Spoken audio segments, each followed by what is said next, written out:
The following program is intended for mature audiences. You're now listening to the Truth Be Told podcast from Trillmatic.com. Trillmatic.com.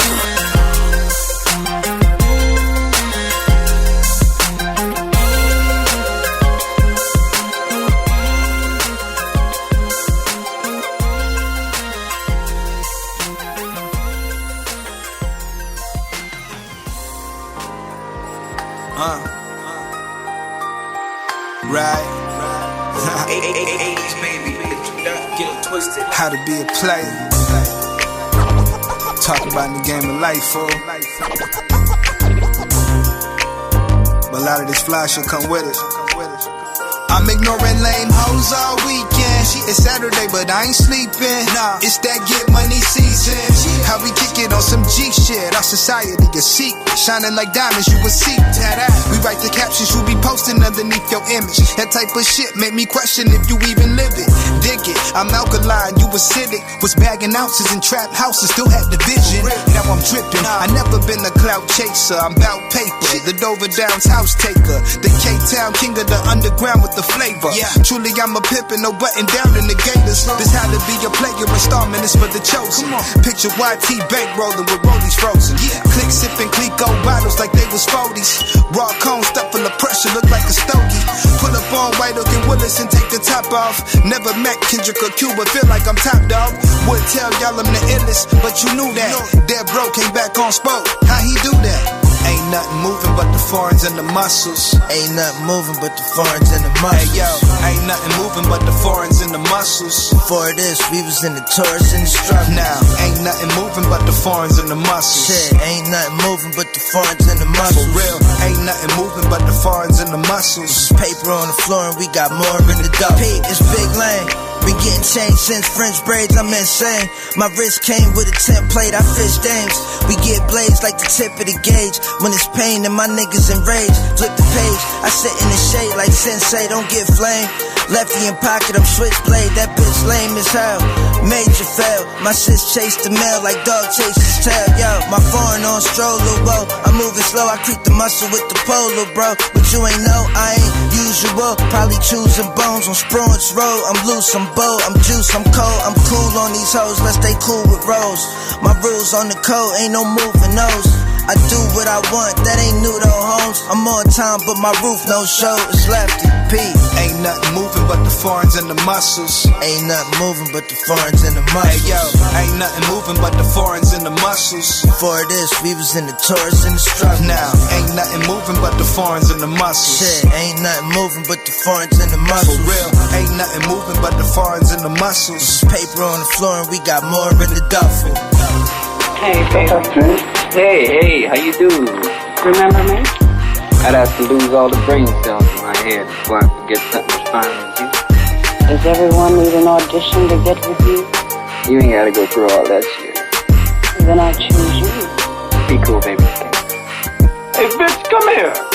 Got your motherfucking man, come here. Mr. Pretty Tony, I mean, you know the rules of the game. Your bitch just chose me. Now we can settle this like you got some class, so we can get into some gangster shit. You ain't no pimp. You're a rest haven for hoes. You're a car thief. A car thief.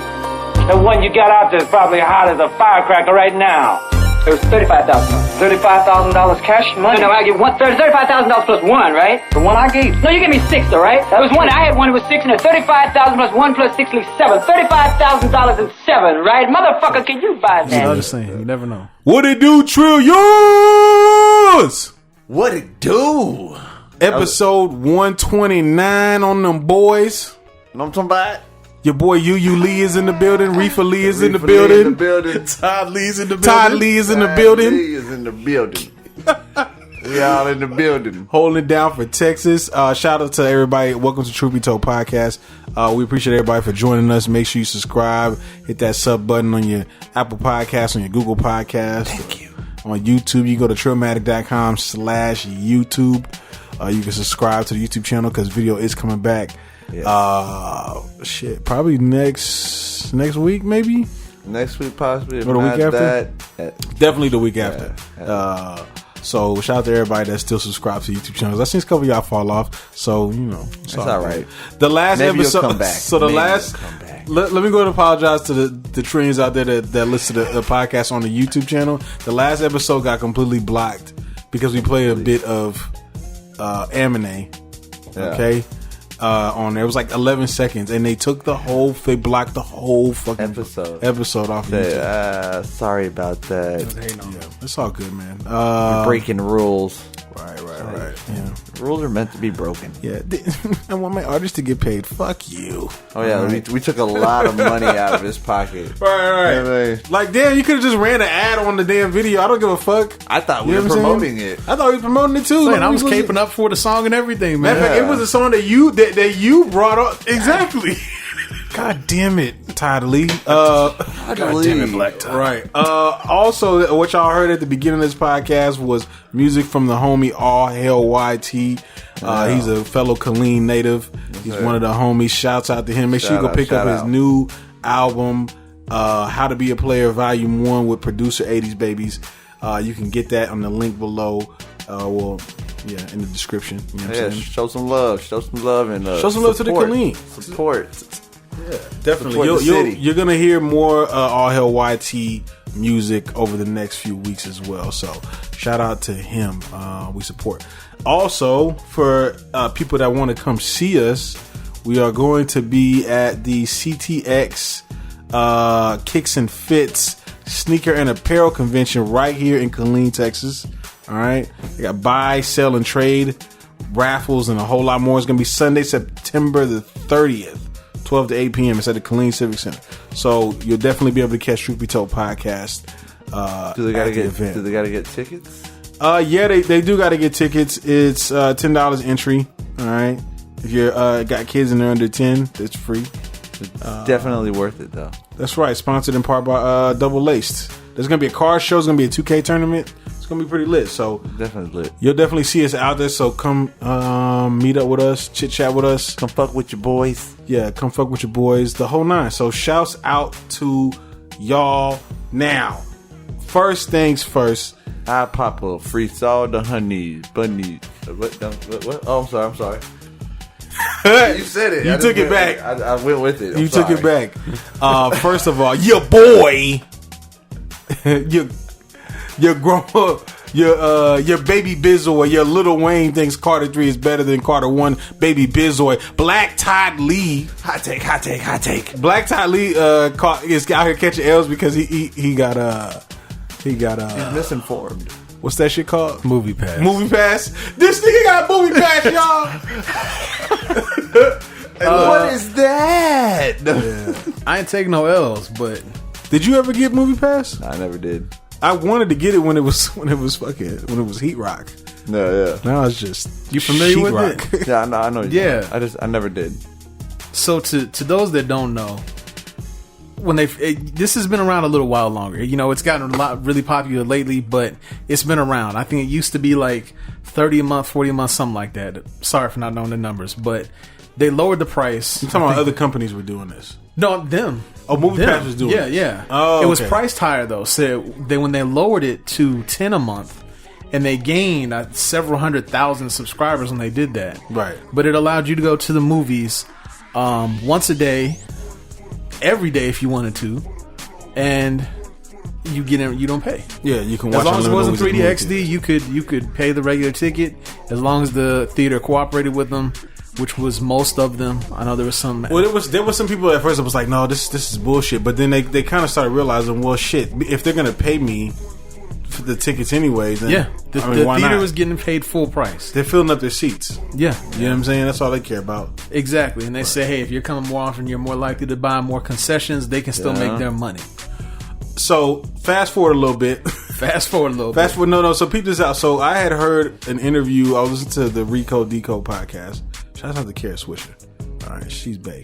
I was listening to Kara Swisher, and she was talking to, or no, it wasn't Kara Swisher. It was the other guy who's a part of Peter Kafka.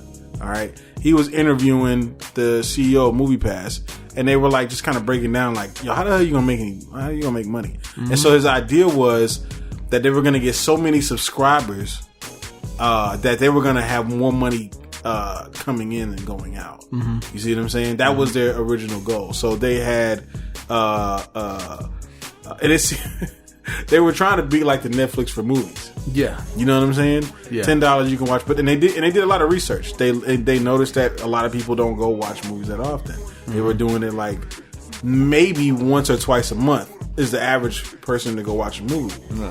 Well, they fucked up because it becomes a good deal that everybody went to go watch fucking movies. Exactly, and it tore a damn hole into the damn pockets. Again, something like Netflix, you may think, hey, I might not pay for it. I'll wait till it comes to Netflix. Well, guess what? Right. When you're paying once a month, you might go see it. Right. Yeah. It's the truth. Exactly. You're not paying for it. I'm only paying $10. I can watch whatever movie I want to. Oh shit, I've been wanting to watch movies. That's the problem why people don't go to movies, not because they don't like watching movies. They go to movies. It's too much. Mm-hmm. Yeah, for real. It's too much fucking money. You know what I'm saying? You catch it on the weekday that the price is cut down. Right. But that's only one day out the week, right? Only one, yeah. Right. Didn't matter with the pass. With the pass, you can go anytime that you want it. Monday through Sunday. Yeah, and they counted on getting, a certain amount of data they could use to sell and whatnot. But sell advertising. That's the main thing they were looking for was the data. Like the data, exactly. Who is watching these movies, how old they are, where they're from, shit like that. So they could sell that information to advertisers or whatever. Yeah. You know what I'm saying? That was another way they were going to make money. Well, the shit didn't really go that way. Yeah. Right. And they switched it recently. They did to 3 a month. They had a day there was an outage. It was touted as technical difficulties. It ended up coming out. They ran out of money. They got the money. They got the money they needed. Turned it back on, but they had to make some changes. So they cut it down to the number of movies. They did a surge pricing, basically, for anyone familiar with that, like how same way Uber kind of works. Yeah. So there's definitely going to be higher prices. Yeah, they made it. Movies. You had to take a picture of your stub after you did it. There were certain movies that say, "Oh no, you can't see that one." Yeah. There's been a lot of changes and some changing the pricing, and some people ain't. That's so sad. So sad. Yeah. Great while it lasted. They recently just told people that paid the $89 so they can pay for one movie a day for the whole year. Those people, they was like, yeah, we're canceling that. We're not doing that shit anymore. You know what I'm saying? They really are like losing like a lot of money doing that shit. That's crazy. Yeah. They try to get investors like, yo, please just put some more money in so we can just make it. I mean, it's really I don't know if they're gonna last. It's a good concept. Even if they doubled the price, it would still be a good deal if you really go to the movies like that. But here's the thing, though, if you double the price, you're gonna lose subscribers. I'd keep it for 20. You'd keep it for 20. I would still get my money's worth, but I know a lot of people don't go as often as I do. But the average person is paying $10 a month. Mm-hmm. Like they like it because it's $10 a month. And that's why I signed up. I didn't sign up when it was $40 a month. Okay, but I signed up at 10. Let me ask you, Riffa Lee. Is there any service that you use that you pay more than $10 a month for? No. There's nothing that you use that I pay more than $10 a month. Yes. Because let me tell you something. I really like some of the content that's on HBO, right? And they're unloading a lot of new shit that I'm like, oh, okay, I really need to stick with HBO. You know what I'm saying? But when they say, oh yeah, it's like $14 a month, I'm like, 14 G? 14? So it's like $14 a month. No, I'm not doing it. I'm not. I will bootleg the fuck out of your HBO shows if I can. You know what I'm saying? Oh, yeah.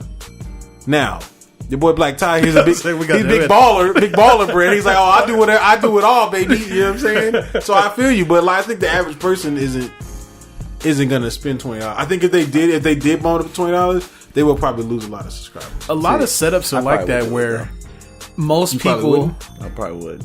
Just because I probably pay $20 I probably should have it already because I do go to the movies with my girl. Cause she likes going to the movies. What's the thing? You're going to the $5 Tuesdays? Yeah, we do go that. Okay, so $5, right? Yeah. You go 4 times. How many times you can go with MoviePass? Now? Right now, with $10. Now I think it's 3 a week. 3 a week. 3 a week you can do? I think so. Or is it 3 a month? I want to say it was. Okay, they keep emailing me, letting me know the changes. So they've been emailing all kind of changes. They're doing a lot of emailing. I know, right? People are probably pissed the fuck off. But okay? If you go every week, pretty much, yeah. Or like once or twice a week, 3 times a week. No, at least or every month or whatever. At least once a week, and then maybe we'll miss out on 1 or 2 weeks, in a month, possibly. But at least once a week. Okay, so at least once, averaging at least once a week. But so that's about with missing a week occasionally because of other. So that's about $5. $5. So if you did like 3 weeks, you pay $15. Concession stand too. You know what I'm saying? Get food. You don't get your girl to bring the big purse with the shit in it. We make that happen too. Purse. Yeah, but there's certain things that I do enjoy having, like. Such as like my food being brought to me. Correction, 3 months. And it's 3 like, months? Yeah. Right. And it's like it's like a Philly cheesesteak. Right. Like you can't just, so I'm just trying to figure out that in the purse. You know yes, what I'm you can. Okay, it ain't gonna be fresh. It's not gonna be fresh. That's not true. If you go to the store, grab it, stick it in the purse, and go to the movie theater, it's fucking fresh. Don't play me with this shit, man. I ain't got time to go to this all motherfucker brings Hennessy into the fucking movie theater, bro. Yeah, I do. Okay. He brings Hennessy into the movie theater, so I know you can get a Philly cheesesteak in that bitch. I have I get the big bottle of Hennessy, and I just top off my small bottles. Small bottle, and I take a small bottle in it. So one day, it's like my little flask. Right. So one day, I forget what we were watching, but we got split. We had to split, and then he walks all the way over, and he's like, "Yo, man, I know I'm sitting over here, but let me pour you up some Hennessy." I tell you I had the Hennessy, so he's like pouring me up the Henny in my icy. Everybody's sitting around looking like the fuck. Yeah, we do. They know what the fuck to do. They got it going on. Yeah, we know what to do in the movie theaters. All right, that's what I'm saying. I'm trying to figure out why you can get a Philly cheesesteak into the theater. You can go take your ass to Jersey Mike's, get you a hot sandwich, and bring that shit in the movie theater with your Hennessy. I probably could, but that's probably gonna smell too good for them. Like that smell was not made here. Well, I don't give a fuck. We've done that shit. All right, I know. I probably could. The thing is, I usually bring snacks. All right, yeah, that's usually what I bring to I candy bring and shit. Snack, like the candy and like that shit is expensive in there, dog. Yeah, it's like. I always make sure I get my popcorn everywhere too. Like when I get a tub of popcorn, you pop your own popcorn. We already immediately we fill up we get the little trays. All right. You know what I'm saying? And we fill those up so we can make them to our own liking. Right. And then we tear that fun popcorn up as quick as we can, and we get the refill too. Oh, he got the large popcorn. Yeah. Well, here's the thing though. They overpriced the fuck out of that shit. Because I used to work in the movie theater. That popcorn, that shit comes. That's where they make all the money. That's a money maker. But here's the thing, though. The funny thing is, that's like that shit is probably worth like 68 cents, and they're charging like $12 fucking for that shit. Yeah, you know what I'm saying? That's a flip for that ass. It's definitely a flip. Talk about dope game. I'm a hustler. I'm a hustler. You a customer crony? I'm a hustler, homie. But yeah, man. So I guess movie passes. It's not gonna really make it. They keep saying not to give up on it yet. I mean, as it stands, that shit done. It's like you said, $10 like a month. Sounds like Nicki. Sounds like Nicki. Whoa! Oh shit! I gotta put an explosion here. I'm saying, MoviePass, don't cut my shit off for that comment, please. I still got it. Oh shit! Shout out to Onika. What else we got, bro? Why are we doing shout outs? Shout out to we're going in. Shout out to Lil Duval, man. His song just keeps on moving up, man. He recently got to do a little opening set with DJ Khaled on the run in Atlanta, and it keeps climbing the charts, man. Living my best life. Where's it at right now on the charts? Man, let me take a look. It was going up, man. Y'all have. I know last week was it like 16 or something like that. This week I think it's moved into single digits. I think Lil.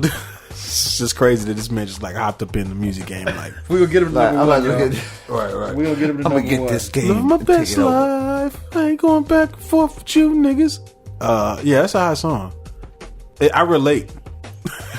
It's a very relatable song. You know what I'm saying? Everyone can relate. And this got a nice little, you know what I'm saying? I was like, all right, cool. Vibe. Yeah, a little vibe. I mean, I'll take a little Duval album over Tekashi album. You know what I'm saying? Yep. I'm gonna just be real. You know Absolutely. I mean? You said no. Look, no. I see your face. You kind of look like you're like, nah. I don't want. I don't want Lil Duval either. I'll take Lil Duval over. over Young Thug. Yeah, I can see that. I can probably take a Lil Duval over Young Thug too. I would. You know what I'm saying? There's a lot of people that I would take a Lil Duval album over. Yeah. So to see him chart up here, to the top like that, I'm kind of happy for him. I'm a little proud of him. Yeah, I'm a little proud of him because he's kind of from our era. You know what I'm saying? We all remember his Music Soul Child rendition on Comic View. Was it Comic View? Yeah, it was Comic View. He's put out a couple like funny songs that are catchy, but this one just took off. Right. You feel he had a Killing with the Shoulders. I like that one. He did have that song. Had, I forgot. What That Mouth Do with Trader Truth was on that one, wasn't he? Yeah, he did. And then he had fucked around before. Yeah, he had another one too. He's been in the studio. Yeah, he makes some funny stuff, man. But he gonna get a number one.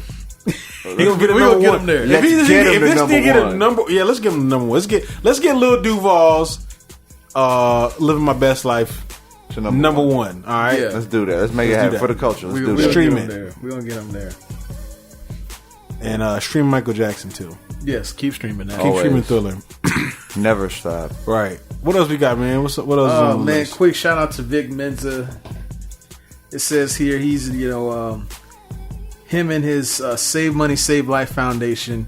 They're holding an event at the same location where that sting operation happened. We were talking about before, right? With the shoes and the kids. A couple episodes ago. Yeah, with the bait truck. They're doing. So just to give people a little backstory, they're in Chicago. The police put out a sting operation with the bait truck sneakers, and just left it there. And then any kid that came up and try to get a pair, try to steal it or whatever, you know what I'm saying, take it. They arrested them. Probably put something on their damn record. You know what I'm saying? Mm-hmm. So their fucking job hunt is harder. You know what I'm saying? Just some bullshit. Life is harder after that. Just some bullshit. In general, life is harder in general after perfect that. way to describe it. It's some bullshit. It's some bullshit. Yeah, they're at the same location. They're pledging to give away thousands of pairs of shoes to these local Chicago kids in need, man. So that's a nice, good thing, especially in this back to school time. That shit pisses me off. I'm pissed the fuck off about that because you know what I'm saying. Like why couldn't that be the initial shit? You see what I'm trying to say? Yeah, kids, to begin with. Exactly. That's where it should have started off instead of it being the back door. You know what I'm saying? Like why aren't the police organizing to do shit like charities that for the community to help better the community, right? Instead of setups. Instead of setups and putting... What the fuck? They're making it life harder and tougher in the area, in the community. You know what I'm saying? It's like... I could have been a victim back in the day for something of that. You know what I'm saying? I could have had something on my record as a young kid. If that would have been in my neighborhood. Right. My neighborhood would have... The vehicle itself would have been on bricks. Right. You know what I'm saying? Like... shit. Shit. Man. That's true. Killeen niggas will rob you. I'm telling you the truth, bro. That's what the fuck Killeen niggas do. That's what we're known for. Unfortunately, bro, Killeen had a higher burglary rate at one point than Houston, Texas, and Detroit. Yeah. Killeen, Texas. That means if we were crazy, as big as, I think they did like the number per 100,000 households. Capita, Right. Yeah. If you do that on that level, it was like 3 or 4 times the amount that they were doing in their fucking city. Yeah. And they got big cities. You know what I'm saying? Shit was just wild. Killeen is... We were wilding out. That was a rough era, bro. That was a rough era, Killeen. That really was tough. Niggas was getting robbed. They was like niggas was getting robbed in Dollar Generals and shit. Yeah. They would just rob you in the Dollar General. Broad daylight. While you pushing your cart, trying to shop, they might just roll up on you, just rob you. You know what I'm saying? It's like, damn, nigga, I got eggs in my hand. What the fuck? This is not the robbery time, nigga. It's not the time. I only brought $6 with me, nigga. It's shit. Got exact change. What's wrong with you? Boy, yeah, man. Shout out to Vic Mensa because that's kind of shit that needs to be done in Chicago now. Not the police doing other shit. They really got to vote though. They really got to fix that fucking city, dog. Like, they got to vote them motherfuckers out. You know what I'm saying? Yeah. They need to redo that whole shit. You know what I'm saying? So we got a lot of work. Yeah, a lot of work. Yeah. Shout out to them though. Right. What else on the list, bro? Oh man, here we go. This next one's your boy right here. I'm gonna let you fill the people in. Every week he finds a way to make it back on. That's the show. not my boy, nigga. It's your boy. Definitely not mine. That's your boy. Your boy's 6'9". That's Riffa Lee boy. That's Riffa's boy. No. Riffa's boy 6'9" is not respecting his elders. 6'9" Lee. So often said. Okay, so 6'9" Lee. That's disrespectful. Luda Lee. Luda Lee. So let. Oh shit! That actually rolls off the tongue, right? Yeah, Luda. It's your boy Luda Lee. Straight up out of San Antonio. So beat this out. So there's a part of me that's like, all right, did Luda have it kind of coming? Because Luda, I feel like he threw the first shot. Yeah, he shots were fired on his behalf first. So you feel okay? So let me ask you this: You're 22 years old. You're 22. You're right. You're 22 years old. You're in a rap game. Okay, an old head throws a shot at you, completely unrelated to you. I don't want to say threw a shot, but you're basically saying you don't feel like I'm gonna be around. You feel like my career is shit. 22 years old head come tell you that shit. You taking shit from the old head, even if he's respectable? It's just I'm so tired of this dude, man. Like you tired of him? But I'm asking a separate question.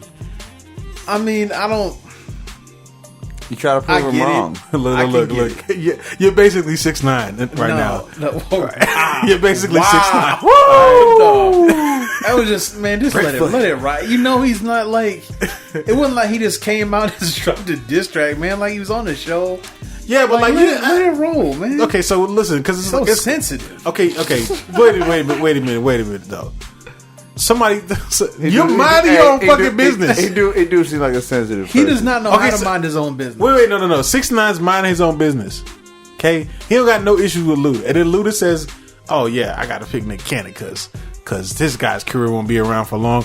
The fuck? Okay, I'm just saying. I am on Nick Cannon's show. Right. So 6'9 is like 6'9. What if he was a fan of Luda and he heard that shit? Broke his heart. Man, he wouldn't. I'm not saying I excuse the shit that came out of 6'9's mouth after, but I'm just trying to say, like, how would the average person respond to some shit like that? I can see where you're coming from. I'll give you that. No, I'll give you that. I see where you're coming from. Or you could just kind of like in sports, you know what I'm saying, where it's all like, don't talk shit, don't let them get to your head, prove them wrong. So take it to the field. So do you on the court, ball them out? You know what I'm saying? Like don't. Basically, he could just prove him wrong by sticking around instead of mouthing off. Okay, so he said mouthing off like he's a child. So he said mouthing off. To Luda, he's like a child. Luda talking back. Luda probably got kids his age. Shit, he probably does.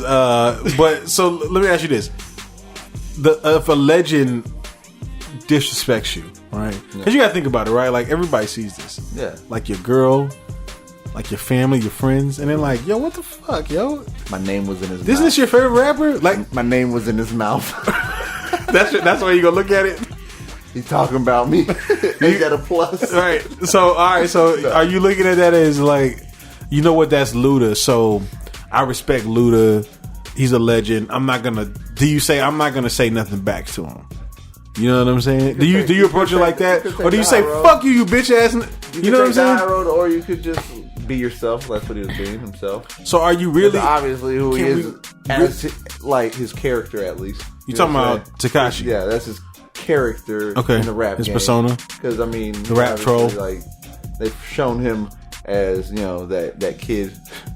Fucking that kid that was like dorky in school. You know what I'm saying? And Reaper ain't gonna never let that shit go. Never. He gonna never let that shit go, dog. Because I mean, it kind of shows like all this like tattoo, all that shit. That's like just lashing out, and it's like an image. So wait a minute. This is a side topic, but I like where we're going here. So Dr. Dre was in the world class wrecking crew. Yeah. So remember this shit. Remember his image. Lipstick? I think he was. Remember his image, and then what he became. How do you feel about that? You basically saying he was a 6'9" before 6'9"? Whoa! I didn't say hot take alert. But what I will say is that there's people out there that in their eyes, Dr. Dre is tainted because of that forever. There's some people that won't. But is he tainted for you? To me? Yeah. I thought it was a classic. Look at his he's shirt. A classic. So straight out of Arkham. Look at straight out of Arkham. It's a Joker shirt about straight out of Arkham. So that's clearly Dr. Dre influence. Yeah. So what I'm saying is, you gotta give so you feel like, to hip hop, but we've talked about it before on other episodes. Dre's that guy that gets that pass. So okay, so Dre. People know he don't write his own lyrics. So what it is Dre makes good music. Even though this shit was corny that he did, he makes good music that outweighs the corny shit. And you're saying with 6ix9ine, he doesn't make good music, so that shit doesn't outweigh his wild shit. Yeah, it really comes down to whether or not if somebody's music is good for them to be able to act however the fuck they want to. But at the same time, though, that's how it is with all people who get to that certain point. They can just do what the fuck they want. Dre's stuff is music-wise, all type of ways. Dre's is different because how they were dressing and the stuff they were making, doing then was at the time normal. Bro, look at how them dudes used to dress. No, we're not talking about how Dr. Dre dressed when he was in his skinny jeans and all that. We're talking about Dr. Dre in the damn. Can we pull this up? Hold on, let's see if we can find this shit. Dr. Dre in the world class. Have you seen this? You've seen this on the DJ cover? Exactly what you're talking about. Okay, he's got the little glitter. Three Amigos gear on. You know what I'm saying? Okay, you've seen this, right? Don't tell me people was out here. Don't tell me people was out here walking around like that. If you look at how people were 70s going into 80s and how that stuff changed, that wasn't like unheard of. Okay, wait. But for y'all telling me that Dre is 6ix9ine, this is wild. Wait. I'm just saying. I'm just making a comparison. I know. I'm just trying to make a comparison. I know coming from a guy that said the Carter 3 better than the Carter 1. Right. That's not the hottest take. That's the hottest take. All right. I got some more. Most of the people that listen to this podcast are 25 through 34. All right. And probably half of them will say the Carter 1 was better than the Carter 3. All right. Okay. The Carter 3 was bigger, yes, and more popular, yes. Yeah. But not better. But I don't think half these people are going to call Tekashi, Dr. Dre. Dre 6ix9ine. Y'all are basically, this is hurting me. This man is the new Dr. Dre. Oh my God. You said it. That's what y'all are basically saying. Right, you just said it. Okay. It hurts. No, I'm just saying, like, when you compare situations, the only difference is whether or not you like whoever's music. That's the only difference. Y'all are causing me. But just because, but people this out though. If you don't like his music, right, doesn't mean that his music is not liked. So for somebody that does like his music, based on what you were saying, right, for somebody that does like 6ix9ine, right, it will be okay for them to call him the next Dr. Dre because the situations are the exact same, and he likes them. Who was Tekashi put on? You know what I'm saying? Dre has acts that he's put on. He also Tekashi ain't running a label. You know what I'm saying? Tekashi ain't a businessman like Dre. Right. And Dre hasn't just contributed with just music. He did it with everything. All right. So then, I mean, of course, we can't. You need to retract all that. I'm not going to retract that because you know why? Dre 6ix9ine. Because I feel like the goalposts has moved on me, but. I feel like they were moved on me, but it's all good. I just wanted to break down the thought process behind y'all and y'all's hatred for 6ix9ine. And so you love him? It's not that I love him. I think he sucks. See, I watched. Y'all I think he's trash. Me Tekashi gonna drop Detox. This nigga's that shit gonna be fire. He needs a detox. Wait. So side note, we didn't put this down on the topics, but did you guys see the Get the Strap video? Yeah. No? You see it? 50 Cent, Uncle Murda, Casanova, 6ix9ine.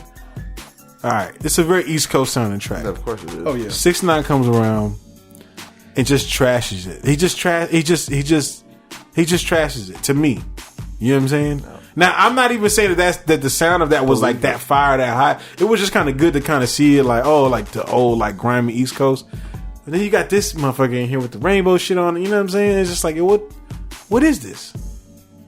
It's not authentic. It's not authentic when you're trying to. It's like now you're just like with 50 Cent. It's like now they're just trying to blend it, but it's like you can't bridge that gap. Like not like that. Like to me, it's like they're trying to bridge the gap. It feels like it. Like by talking, I haven't seen it, but by what you're telling me, it feels like they're trying to bridge the gap. The video is cool. It's very grimy and it's very gully. It's, you know what I'm saying? It just feels like some like grimy, like East Coast, like shoot 'em up, bang bang shit. You know what I'm saying? Like the OG gangster shit. And East Coast Rainbow Bright flying across the scene. He's really flying across. He's literally sitting in a car and they're like spinning the car and he's hanging out the side of a cop car. Yeah, and they're doing donuts and he's yelling. And he's just like stupid. Yep. I'm not even exaggerating. That's a quote from the song. That's what he calls everybody. And then did he say something about sucking his dick too? I think he did. I think so. Oh god. That's pretty much what he said to Ludacris. Hold up, did we just break down his lyrics? Listen, I know this man needs a genius YouTube verified video. So yeah. I get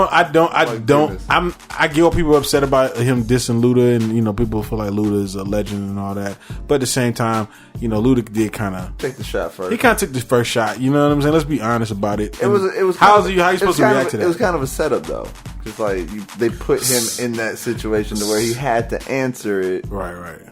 And he's on Nick Cannon's show. Right. It's a roast type of show. Is he gonna disrespect Nick Cannon and be like, he could have easily took it and made it a funny like joke on Nick Cannon. Especially if he was on opposite team, he could have made it like that. Like, I'd go with 6ix9ine and everyone be like, shit on Nick Cannon. Right. So why Little was being honest with himself because he knows he wouldn't pick 6ix9ine. Okay, so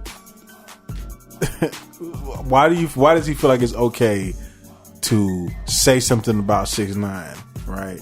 Even though this is like a roast kind of atmosphere, but get fucking pissed off when dude did the roast for who was it? Was it for Ludacris or for some? I forget. And he talked about Paul Walker. And he got all, and Luda got pissed. Yeah. You know what I'm saying? Yeah. Same thing, no. It's a little different. Yeah, Paul Walker's dead. So that's a little different. So you feel like that joke was too far? I know the shit you watch on YouTube, bro. So don't even. I know the dark shit you watch on YouTube, the dark comedy. I know. I love dark comedy. I laughed my ass off when that joke happened. I did. Okay, see, listen. Okay. I did. But I know there's people that hate that kind of comedy, and I can understand when someone can get hurt. Like, it's like, because that's one of those that you can say too soon, because, you know. Was it too soon, though? But, you know, that's like a homie that he did a movie. They did many movies with. Like, it's like. Didn't do that many movies. Like, they did enough to where, you know, they had a relationship. The Fast and Furious group of friends, they had a little bond. You know what I'm saying? A little. And it all went to shit, though. Okay, I can understand that. I'm just trying to make comparisons. I'm just trying to, you know, like break down why people are upset with it. I get it, but, you know, I think Luda shouldn't have thrown the first shot. And I think that Tekashi is right for firing back. I mean, like, I feel like that's what you're supposed to do. Yeah. Whether or not we like him. As a man. Yeah. It's just like, damn, fool, you just gonna talk shit about me? I don't even know you. Like, it's one thing. Y'all had this motherfucker dressed up like me. And I wasn't even gonna say nothing about it. I wasn't gonna say nothing about it. I was gonna let that rock, but then you gotta like diss me too. You know what I'm saying? It's like shit. So I kind of feel where Tekashi's coming from, but at the same time, it is ludicrous though. He will. Me at Tekashi's age, I would have done the same thing Tekashi did. I probably would have done the same thing too, bro. Like, I probably would. I would have made a whole video just. What if it was Tupac though? What if it was Tupac and he's talking shit about Tupac talking shit about me? Yeah. I would have got on that and be like, I am so honored. Honored to be dissed by the greatest rapper of all time. Fuck Tupac, suck my dick. You wouldn't say nothing like that? I couldn't say that. I don't. Right. I respect you. I believe it. You don't want to die? Let's thug life, man. Let's move on. What else we got, man? We have the self-proclaimed new Harriet Tubman, Nicki. Whoa! I was like, I didn't know where this nigga was going with this shit. I forgot that she said that shit. Nicki Minaj. You have some tour updates for us, don't you? Yeah, nigga, no tour. Deletion of all of them. Yes, so Nicki Minaj has canceled her whole North American tour that she was going to do with Future. The whole tour has been canceled.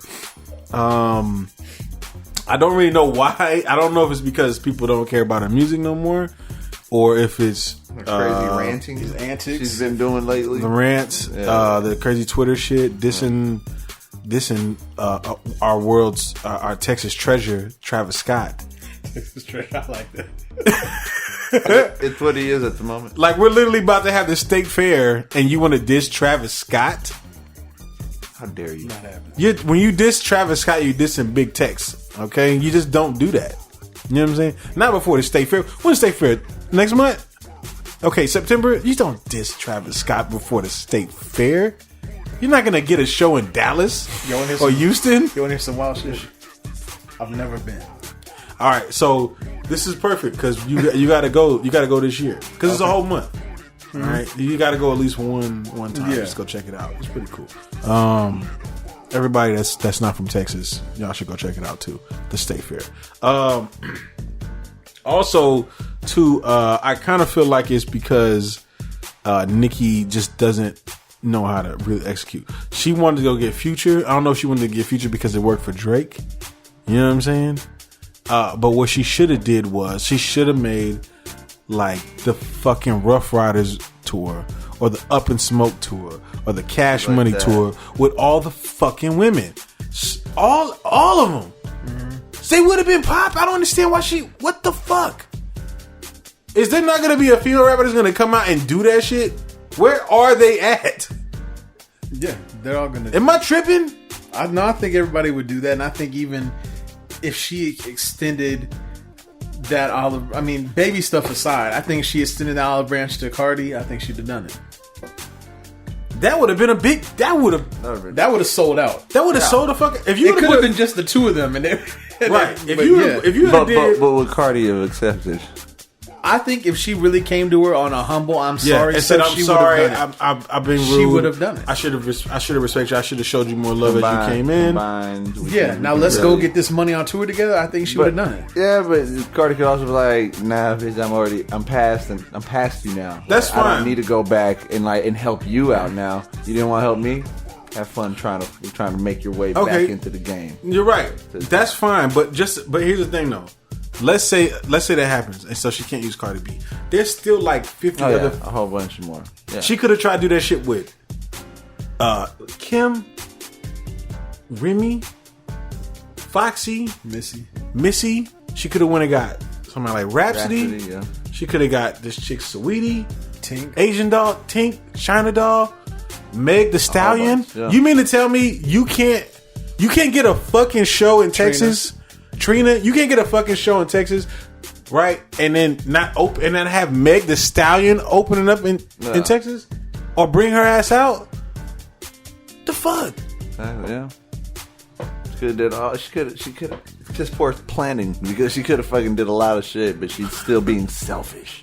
I want women to win, but does she want them to win? She don't. She wants to win. I think she's self-absorbed. So clear she is self-absorbed. concerned about one person only, and these antics that for some crazy reason still have not died down without getting all the way back into it the second week in a row. I know, right? We're not gonna go back into this. It's a shame. It is. It's unfortunate. It's really unfortunate. It really is unfortunate. I just went on Tidal and went on her album, and I'm scrolling up. We reviewed it last week, right? Right. There's another song added to it. They put Fifi on there now. They added Fifi to it. Yeah. This is thirsty. It's literally after track 19 that's called Inspirations Outro, and then we got Fifi. This was she is reaching. This was Black Todd's favorite female rapper at one point. Okay, let's not do this. Those words never came out. It just was. I know you was down with the YMCMB era, bro. When did these words? Yeah. I know you was down with the Young Money era, bro. When Drake came up, I know it, bro. When did these words ever come out of my mouth? We know it. I love how you just said it like it was a fact too. Like it's a fact. I know it. I know it for a fact that it is a fact. Oh, boy. All right. But I don't know what she's gonna be able to do if she would just do what I'm telling her to do and just make like this boss ass like women line, because they've done these big tours before, right? Mm-hmm. Where they've had like, I mean, I went to the Smokers Club tour. It was Big Crit, Currency, and who else was it on this tour? I think maybe Smoke Dizza, but they had other people come through like Fiend, and you know what I'm saying? Like these different people came through that bitch, and it was just it was lit. It was a good ass show. Yeah. You know what I'm saying? Yeah. I don't see why she doesn't do these big tours with just women and just make it like make it a fucking woman power type shit. Yeah. Like a woman empowerment. Yeah. I want to say another word, but I'm not going to say it because I don't want to seem disrespectful, even though I'm not being disrespectful. So I'm not going to say it at all. But we're going to get it off air. Yeah, we'll get it off air. I want to know what you're talking about. But I'm just trying. Yeah, I'll let you know off air. I'm just trying to figure out why they can't do that. You know what I'm saying? She's focused on getting Future. I think she's trying to copy off Drake. It just didn't work this time. She's self-absorbed. That's the problem. Yeah. She think her shit don't stink. Do you think it stinks though? It might not because it's a plastic butt. So I don't know. Let's move on. Oh boy! What else we got, bro? I think you got some news for us about your boys over at TDE. You're right. There is some news. I really want to hear Riffa Lee's thought process on this. I think we really want to hear UU Lee used a little bit more because no, I'm just saying the word UU Lee because you're saying Riffa Lee a lot. So UU Lee needs to be said a little bit more too. So I'm saying UU Lee. I want to hear Riffa Lee's take on this. QC Quality Control, home of Migos and Mama Yachty. What some people call him on a Lil Boat. And is Lil Baby on QC? Wham, bitch, I'm a little baby. Let me look while y'all talking about that. Have you heard? You never heard that song? You ever heard that song? Lil Baby and Drake. Those are real lyrics. I believe it. That's actually kind of a fire lyric when you're hearing it because his name is Lil Baby and he says, "Wham, bitch, I'm a little baby." It's kind of hot. It really fits the song. I'm not going front, bro. It's kind of hot. It's with Drake. It's kind of a hot song. I'm not going front. Yeah, kind of a big deal. Yeah. QC is linking up with TDE, so that's basically Migos. Lil Baby's on there. Okay, cool. So that's basically Migos, Kendrick Lamar, Lil Baby, J Rock. All right, I'm putting together my all-star. Your also duo squad. Duos. Yeah. Who matches up with who? Yeah, and then Lil Yachty and Absol. You disrespected the fuck out of it. No, what are you talking about? This is a collaborative effort. I don't know what you're saying. You know what the fuck I mean. you know what the fuck I mean. What did you think about this? You think this is gonna be hot, or what do you expect? This is different as fuck. Is it really that different though? It's not, but it is for me. For like what I see, TDE is like I didn't see this move being made. I didn't see it. Like, I kind of did. Features here and there, yeah. But like we're doing the whole collaborative shit. Well, I don't know if they're doing a whole thing. I think they just might do a song or something. You know what I'm saying? Oh, okay. Well, then maybe I can see that. Because they just said, when are you gonna? Basically, they asked. You talking about a whole album? I was like, that is a little. That'd be lit if they did though. I don't know. Look. Double disc, maybe. You know, and keep them separate. Do like a speaker box and love below. Still, say not gonna open that app. No, I think that it was kind of coming because Kendrick. If you notice recently, like when he puts out his albums, he does like his shit. When he goes off into his little tangents, we just kind of like doing features and shit. He's just kind of doing on some like kind of trap heavy shit. He did it with the Purple, the song Mike Will made it, the Codeine song. Yeah, you know what I'm talking about with Ray Shrimmer. Yeah, I know you're talking about. I'm trying to think. I can't think of the song. No, that's not it. Anyways. You know, it's a Codeine song about Codeine with Ray Shrimmer. That was kind of dope. He did the Rich the Kid song. Yeah, he did the Rich the Kid song. Perfect Pint.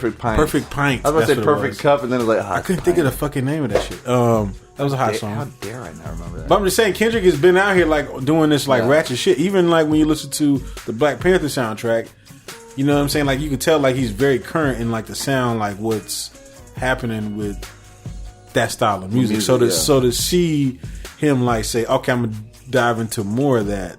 You know what I'm saying? It doesn't seem that wild to me. You know what I'm saying? What I know is that Kendrick can make it work. Kendrick ain't. I don't know. Yeah, he's been on there with Travis Scott. He's been doing this kind of. You know what I'm saying? I'm yet to be disappointed. I feel like whenever he does that, it's usually some good shit. Yeah, that's what I'm saying. He makes it work, and then he kind of blows your mind a little bit when he'll do something when you don't expect it. So even though I didn't expect it, I'm pretty sure he's gonna make it work, and it's gonna be good on his behalf at least. What do you think?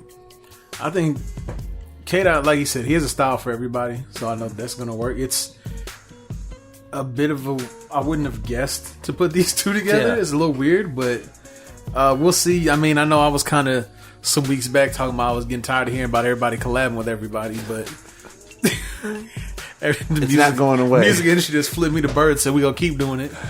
They did. There's another collab that's getting ready to come. There's like 2 or 3 more. I stopped keeping track of. I forget what it was. There's another pretty big collab. I somehow opened up the floodgates for collabs by talking shit. Redman and Method Man getting no props. None. 0 originals. How that happened? But anyway, why they not get no props? None. Because people from your era.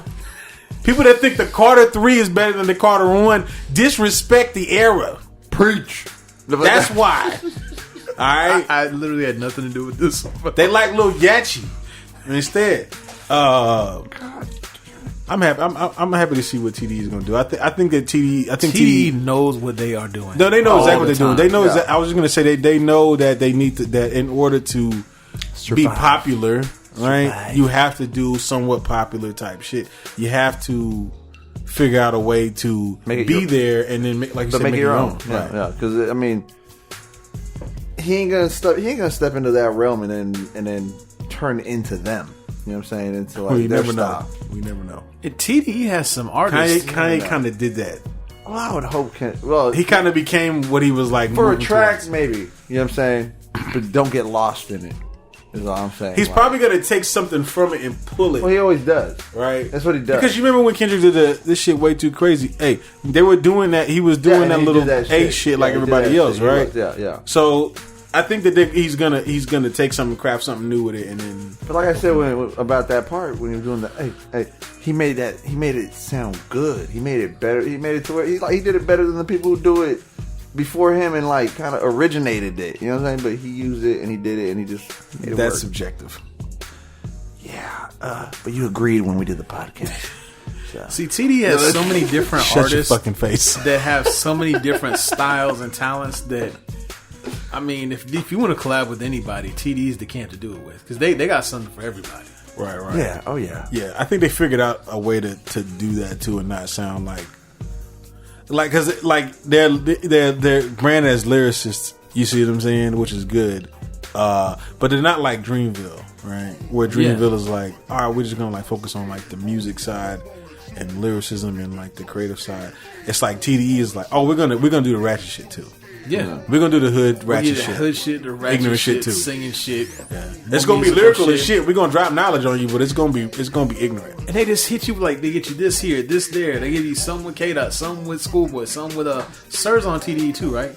Sir is on TDE. Here's SZA, Isaiah Rashad. I mean, it's just everyone, yeah. They hit you up from all angles. Side note: do you feel like Dreamville is kind of like? Because I see they got this chick Ari Lennox, and I'm like. Trying to be SZA. Look at ass. I like Ari Lennox though. Ari Lennox is dope. But I just kind of see that and I'm like, oh, so y'all had to get one too? You know what I'm saying? They're both jazzy ass girls. You know what I'm saying? I don't know if Ari Lennox is going to be as big as SZA. You know what I'm saying? But that'll be interesting to see in the future if that does happen. So what you're saying is when Your Money, they got Nicki, and so everybody else said, hey, we got to go get somebody too.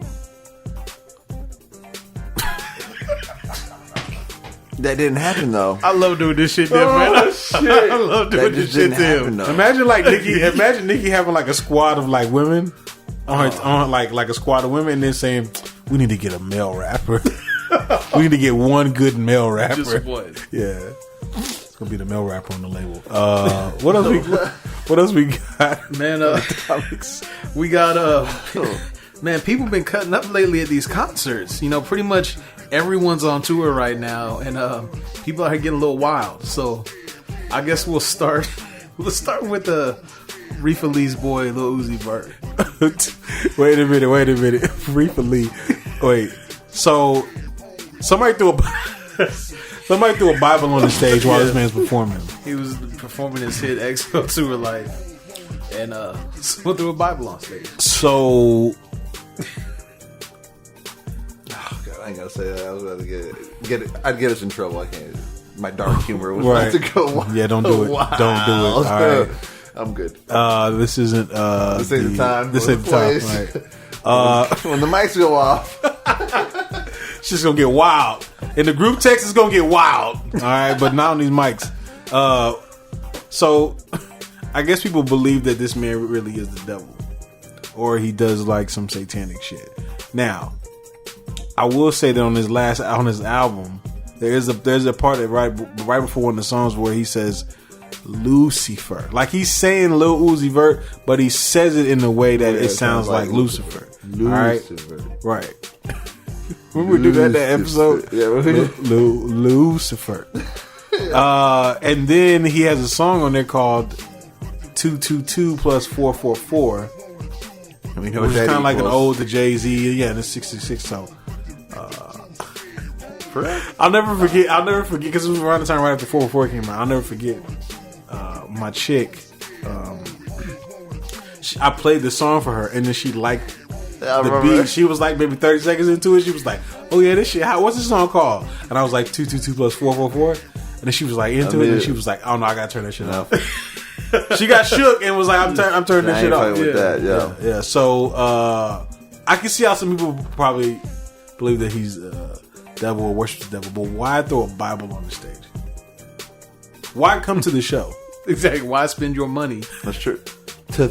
They paid to throw that Bible on stage, or they're hoping that they could be the one to save him. God told them to. That's a possibility too. There's a possibility. You never know.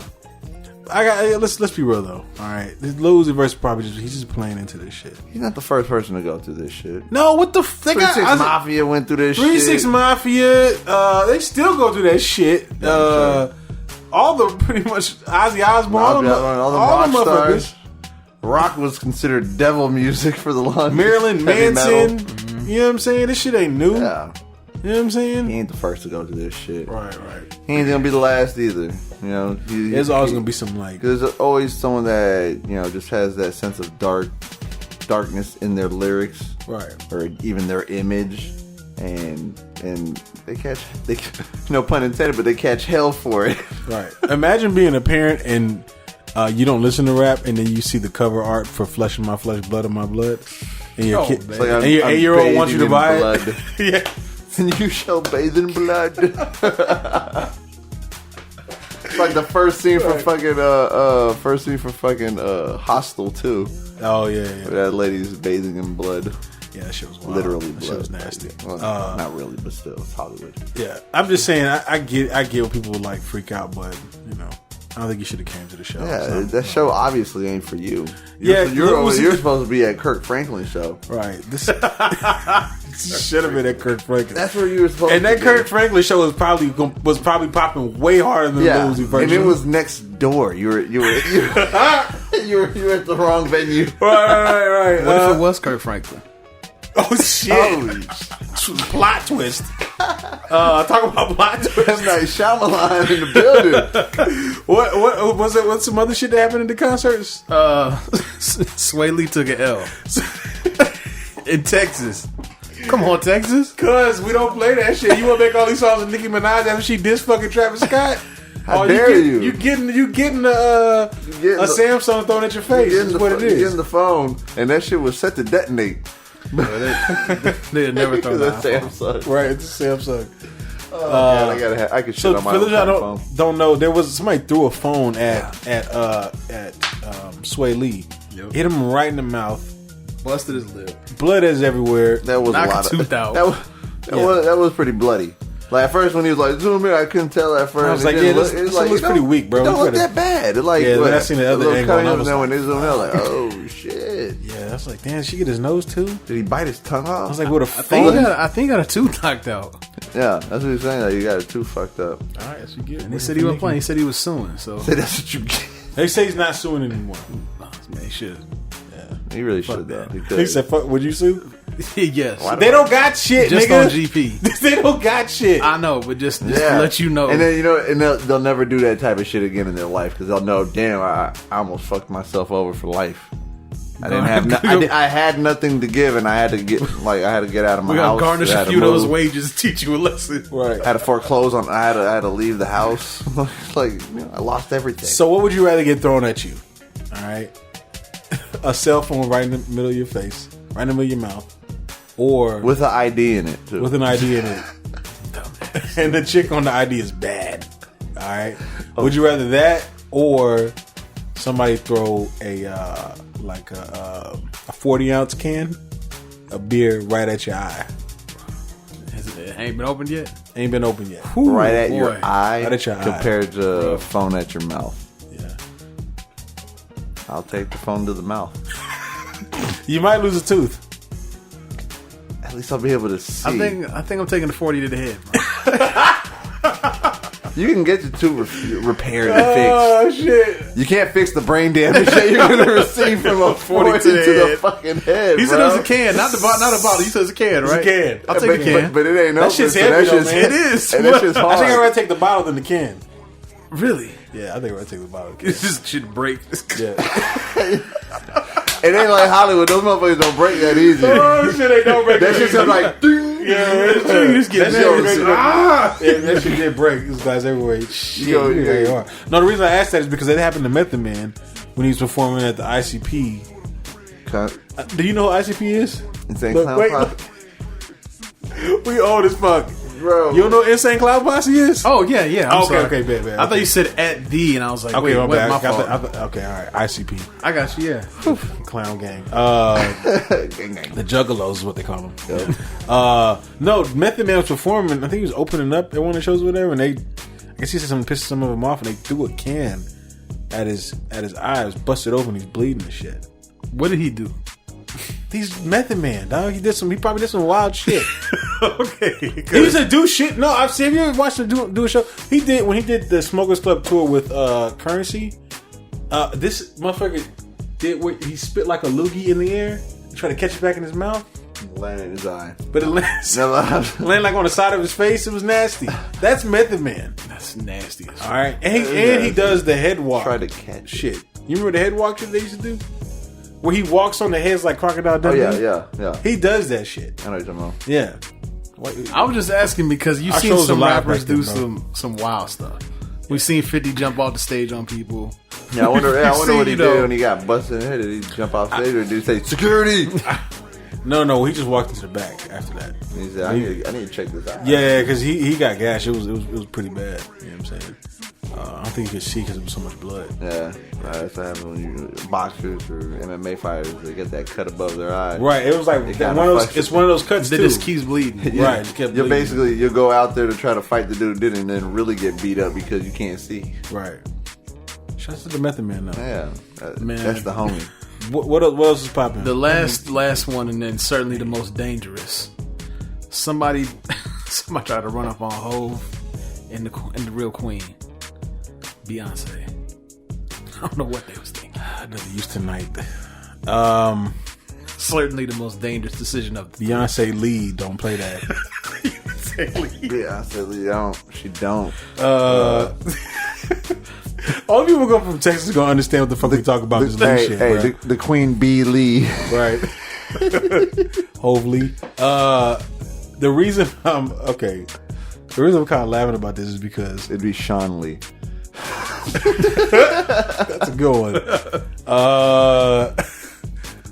The reason I'm kind of laughing about this shit is because they're supposed to have like Secret Service. They're supposed to have like Secret Service, pretty much. No, at this point, they built that mansion or whatever, the house, or they bought a house or something like that. Yeah, the one out in Cali. Yeah, so it's supposed to have like a compound for the security detail. You know what I'm saying? That's like 24/7. All right. First off, that's a lot of money. A whole lot of money. All right. Second off, there's some lunatics out there for you to have to do that. Like you really like, you know what I'm saying? Yeah. Number 3, this motherfucker just got up on the stage and ran towards Jay-Z. That could have been it. That could have ended horribly. You know what I'm saying? Didn't that shit happen in a dime bag? They did. They ran up on the stage while he was performing and shot him. Yeah. right? Yeah. What group was he a part of? He was a part of a rock group. Rock group, yeah. Fuck up. It was like, his name was like Dimebag Jones or some shit. No, right? Dimebag. Dimebag Daryl? Yeah. So Dimebag was a part of a group, and somebody ran up on stage and shot him on stage. So when I see this shit with Jay-Z, yeah, I'm a little. You know, I probably Dimebag Daryl. Yeah, Dimebag Daryl, right? Yeah. And he was with. I'm gonna be mad when I see this. I don't remember. Pantera. That's what it is. Yeah, rock group. See, that's what I'm saying. My boy G would be pissed at us right now. He'd be like, y'all motherfuckers didn't know. He'd be pissed at you because I don't listen to shit like that. Sure. You know about Dimebag I know about Daryl, it, but I know about it. Yeah, he was killed 13 years ago, 2004. Ran up on stage and shot him during the show. So when I see it, I'm like, shit can get that real. So that's why you gotta have that protection, especially when you're at that status. Right. The backup dancers weren't having it. The Hive wasn't having it. No, I'm surprised they didn't have snipers in the rafters. I bet they did on that second night. Yeah. I'm surprised that guy left alive. I'm saying, the Hive's gonna get him. They would have fucking stung the fuck out of him. The Hive is going to get him. Right. Yeah. Man, you don't leave Beyonce unprotected like that. Somebody lost a job. Oh, someone got fired. Yeah, absolutely. It's probably a whole. You know what? They probably had an entirely new set of people working the second night. And Jay-Z probably got yelled at. Yeah. No, he didn't get yelled at. Yeah, he got yelled at. He was like, what the fuck? He was the one that got touched. What the fuck, Hov? Hopefully. I saw something said. They said Solange gonna find him. Solange already on the move. I thought that was hilarious. I'm sorry, Beyonce Lee. What else we got on the? That was Solange in disguise. She ran up on Hov. I know, right? She's like, I need to get at him again. Man, we got Mission Impossible style. I know, right? She had the mask. Another person. And the latex mask off. Fucking Mission Impossible. Shouts to Solange. Going in all the way. Acme style. All right. Let's see. We got that's it for the concerts, man. We can talk some money real quick, talk a couple deals. This is really your boy for real this time. Your boy Young Dolph. That's my boy. He made a decision recently. You want to go and tell the people about that? How do you feel about what he did? Your boy. What a decision. Dolph Lee, aka Young Dolph Lundgren. Lee. Some of y'all might be too young to know who Dolph Lundgren is. They don't know. Yeah, do some research, little bitch. Shit. Your boy Young Dolph. Go watch Rocky. So listen, I know if he dies, he dies. If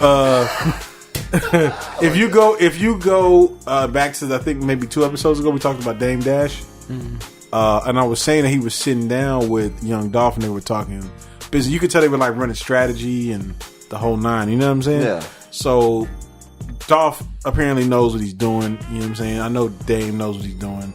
So, I'm kind of peeping that. And then I see him on Instagram and he's pretty much bragging about denying a $22 million deal with the label. $22 million. That's a lot of money.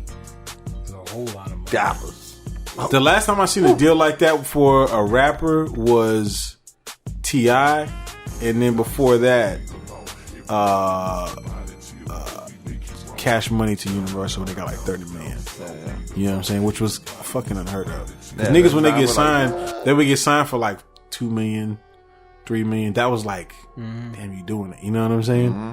But to sign like a whole label and all that shit for $30 million, that was a lot for. That was unheard of. That was unheard of, bro.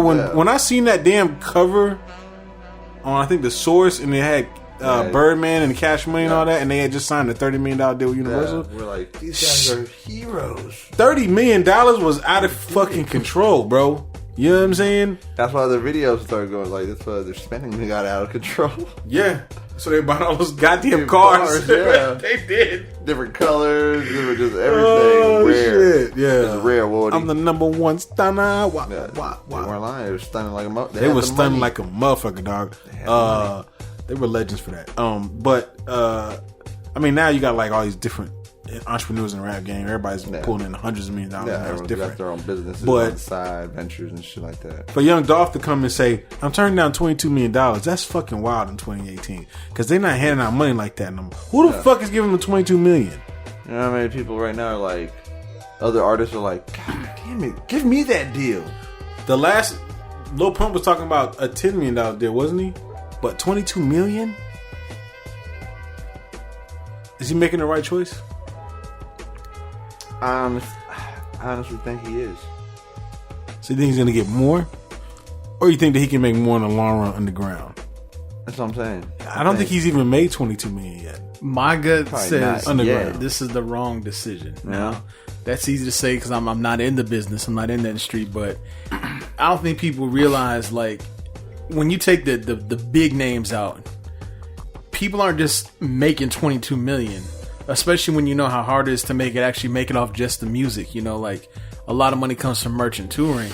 But even then, if you're not the huge name, you're not just up and just making $22 million like that. Like, that's a lot of money. I need to know the specifics of that deal. Yeah, you get that kind of deal, you have that much more of a chance of getting fucked in the industry too. Yeah, I would love to know the specifics. That's what I'm saying. You gotta know, but I don't feel like Young Dolph would do a deal. I don't feel like Young Dolph is not doing that deal because he's afraid he's gonna get fucked over. Nah, I think he's not doing it because he can do it on his own. He can do it on his own. Number one, and be his own boss. He can make more money from a bigger deal. Yeah, holding out for someone sees he's turning that down. It's another place where like, well, if you're turning that down, this is what we have to offer. I mean, you never know. Could be waiting for a bigger deal, or he could be like, I'm making enough money my own self doing my music how I'm doing, and my other ventures, whatever he's doing on the side too. He could be fucking doing real estate for all I know. I don't know. He could do anything. Yeah, right. You know, gotta flip the money, like some Thug did. So I just really want to know who was giving him this $22 million.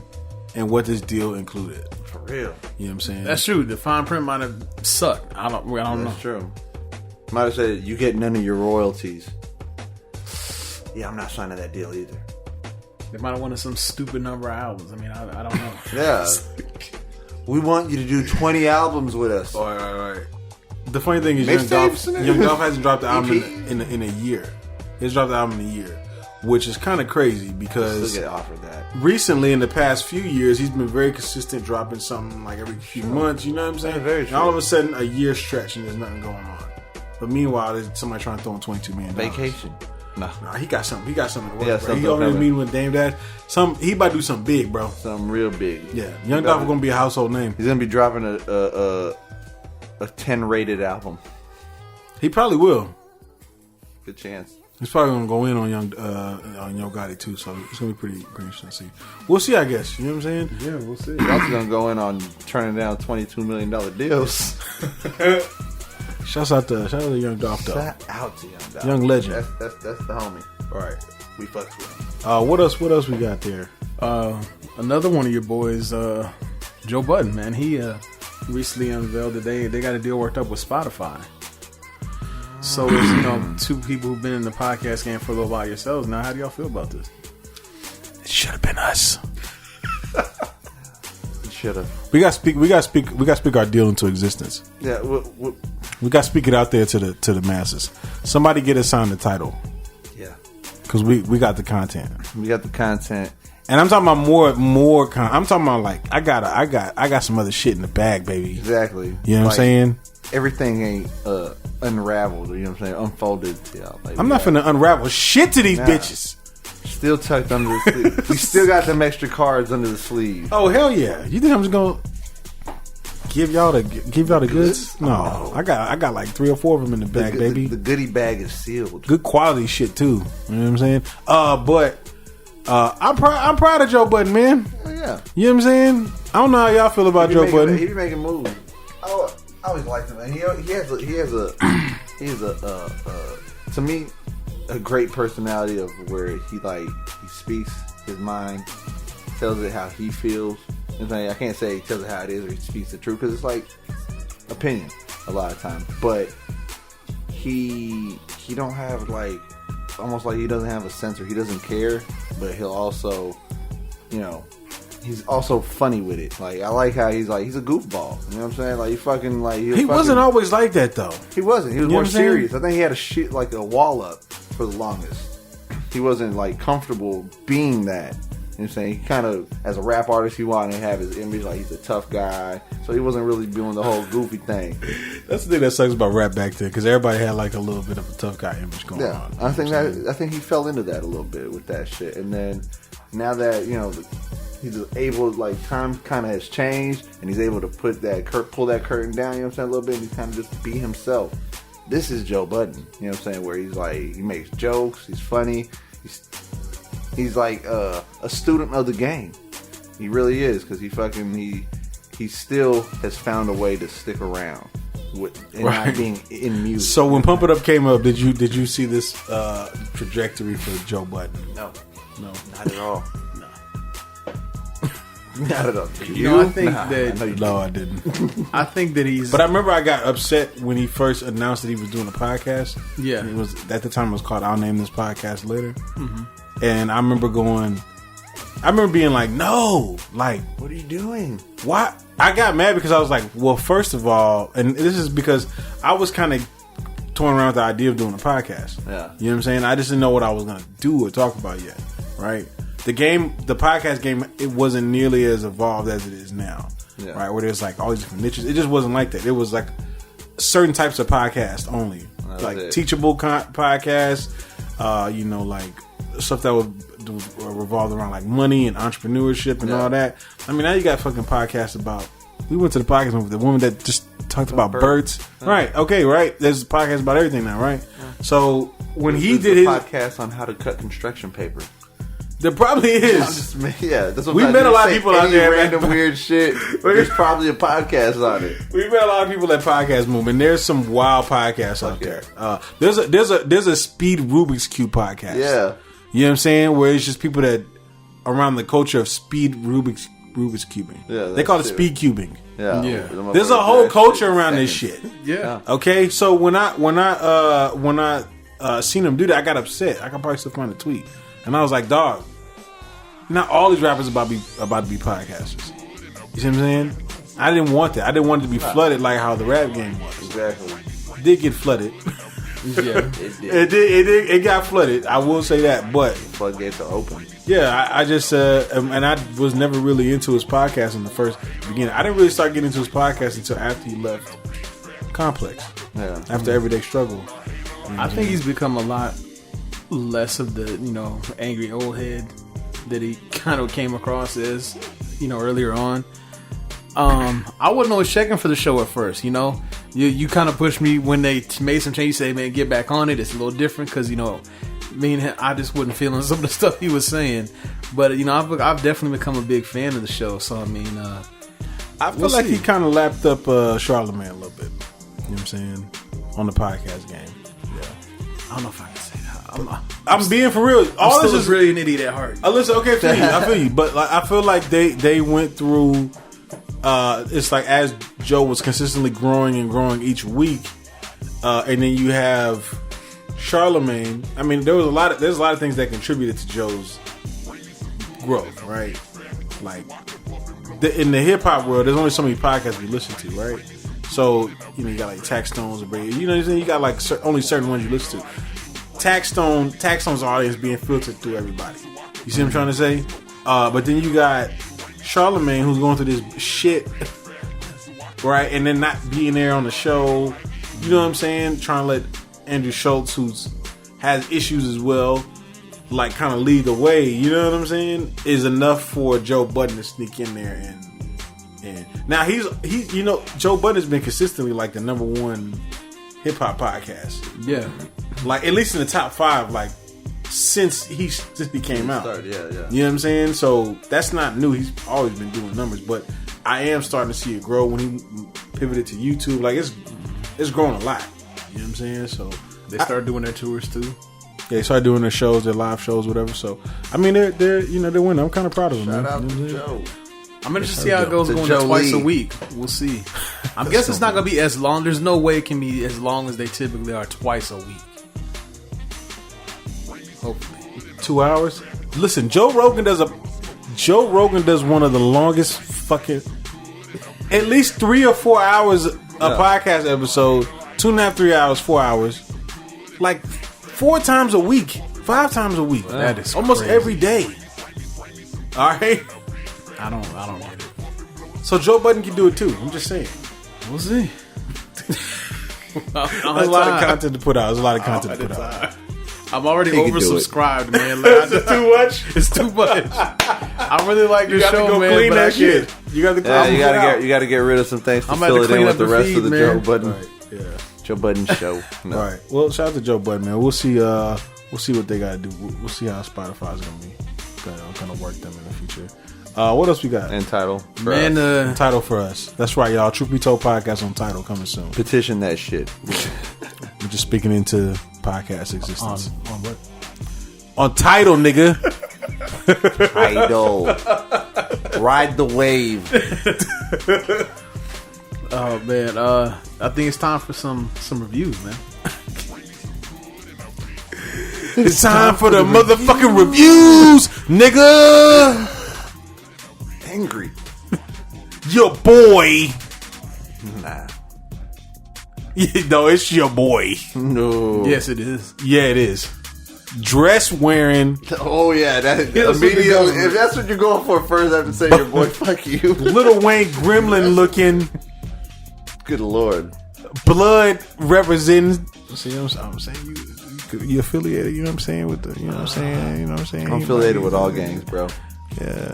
Slime language. Young Thug, Thugger, just released his album Slime Language. I know his name is Jeffrey. Oh yeah. Jeffrey Lamar William. Jeffrey Lamar. Wow. William. Jeffrey Lamar William. And his 27-year-old. I don't know how many albums this guy got, man. But I really want to. The only person I just like hearing Riffa Lee's review on Young Thug. No, you don't. I do. I've been waiting on this for about 5 days now. Let me put it this way. All right. I didn't listen to it. No, I'm sorry. Oh shit! I almost played that card when I started listening to it again. I was just like listening to this. I was like, here we go. Do I really want to hear a whole fucking album of this shit? Right. I didn't, but I did. Meaning I didn't want to hear it, but I did listen to it. So, what was your, I guess, like initial reaction to everything? I guess I finally figured out a way to hear him and tune him out. And I just hear instrumentals now when I listen to his album. You know what though? I think that's what's supposed to happen. Oh, you're supposed to not hear him? Yeah, I think his. Wait, just follow me. I want to hear this. Follow me now when you won't get on. Follow me. I think that what's going on is his vocal patterns match like an instrument. I'm for real. And I think people, when they listen to Young Thug, they feel like they're listening to instrumentals. Nah. I really feel like that's what happens, bro. And I feel like that's done purposely. I honestly believe that. I don't think anybody listening to Young Thug is going to say stuff, but okay, he's trying. Let's focus on a couple lines here. Crying and whining and doing a lot of that. He has some interesting lines in here. At one point, he says that he had to he struggled. He had to eat cereal off a plate, and the only thing I could think of was how tough that struggle really is. Eating cereal off a plate, the fuck. You know you need a bowl. He was in a struggle. That's struggling, bro. That's your struggles don't mean shit if you didn't eat cereal off of a plate. Your struggles don't mean shit. Don't mean shit. I mean, and what kind of plates are we talking? Fine china, or are we talking about paper plates? Probably paper plates. So if the paper plates, he could have folded them and poured the cereal right in his mouth. He didn't have to struggle. You thought about this. You thought about this. Do you see? He could have thought. Do you see the level of thought that comes out of your mind when you listen to Young Thug? God, God. That's what I'm trying to say. Can I read you a quote? That. Can I read Riffa Lee a quote here? Yeah, read him a quote. This says, if you want to talk about Young Thug as an artist, he's an innovator. If you know skills and you know the art of rapping and you know how to put words together and you know the things he's doing with his voice, dude is a genius. He doesn't know how to put words together. Do you know who said this? I want to Wyclef. No. J. Cole. J. Cole. See? I lost a little respect for J. Cole because of that That's what I'm trying to say, man. There's something else happening here with Young Thug. Okay? Yeah, it's just stronger. I believe he's taking him on tour with him, too. Okay. All right. So you're trying to say this is a business? No, I think that he meant what he said. I don't think that he would have said that if he didn't. Yeah, like would J. Cole really put this guy on tour if he didn't work with him? Not at all. Because he didn't need it. But he has a following that it could help his tour money. Because Young Thug does have a following. Young Thug, you know what though? Of weirdos. Young Thug's following I don't think it's as big as people think it is. You know what I'm saying? Because he hasn't, like, he puts out music, but it doesn't really make it past like a certain level. You know what I'm saying? So I don't think he has as big as following as I think. I was like, oh yeah, he's probably as big as Future, but he's not. He's nowhere near as big as Future. See, it's not him making beats with his mouth. He has some dope beats. He does have dope beats. I hear the instrumentals. I'm not hearing him. That's the difference. What about this Audemars song? Bruh. Yeah, that paper tags. You don't like that shit? What about, like, there's beats that, like, the songs were jamming because of the beats. Like, Chains Choking Me. That fucking beat was fire. Fucking dope as fuck. But then this guy's on there like... So I think that like sometimes you have to listen to what he's saying too, because if you get a chance to hear what he's saying. No, I actually looked up the lyrics to find out what the fuck he said. Okay. And then I finally was like, and I had half of it almost right. But there's no way in fucking hell you're gonna know what the fuck he's saying, and especially that song, a certain part where it's like, the fuck? And then even when you hear and you read what the fuck he said, you're like, okay, I can see that, but what the fuck is he saying? So like, there was one point when he was like, I got 30 hoes, 30 bitches on me like I'm Curry or something, right? Something like that. 30 bitches, something like I'm Curry, right? No. And I was thinking about this line that he was saying, right? And I think he said 30 hoes. I can't remember. He just said something like that, right? And I remember thinking, okay, that's a very basic line, right? And I was thinking, Steph Curry wears 30 on his jersey. That's it. That's not really a good line. But then I thought about it, and I was like, maybe there's a double entendre happening here. When he's saying I got 30 hoes, because he's just trying to say like Steph Curry is popping so much, he got all these hoes on him. You see what I'm saying? Like like when I'm listening to Young Thug, this really be happening. Like it comes off like simple, and then I started thinking about it. I'm like, maybe it'll sink in. Maybe it's a little more complex than what I'm actually thinking. You know what I'm saying? You're wrong. You're absolutely wrong. No, I know I'm not the only person that thinks this shit, bro. Too hard. Like you're really like thinking like, there's no way he can't be doing this. Let me really dive and look in between. You're reaching. Lil Pump to me is like you're reaching. Lil Pump is simple as shit, right? Like I know simple. Yeah. I know where there's nothing. Yeah. Like y'all, like you see me and I broke down Method Man's rhyme on the Wu-Tang album, and I was like, what does this fucking line mean? Right? Because I listen to things and I break them down. Yeah. Right? Just from a person that used to rap, right?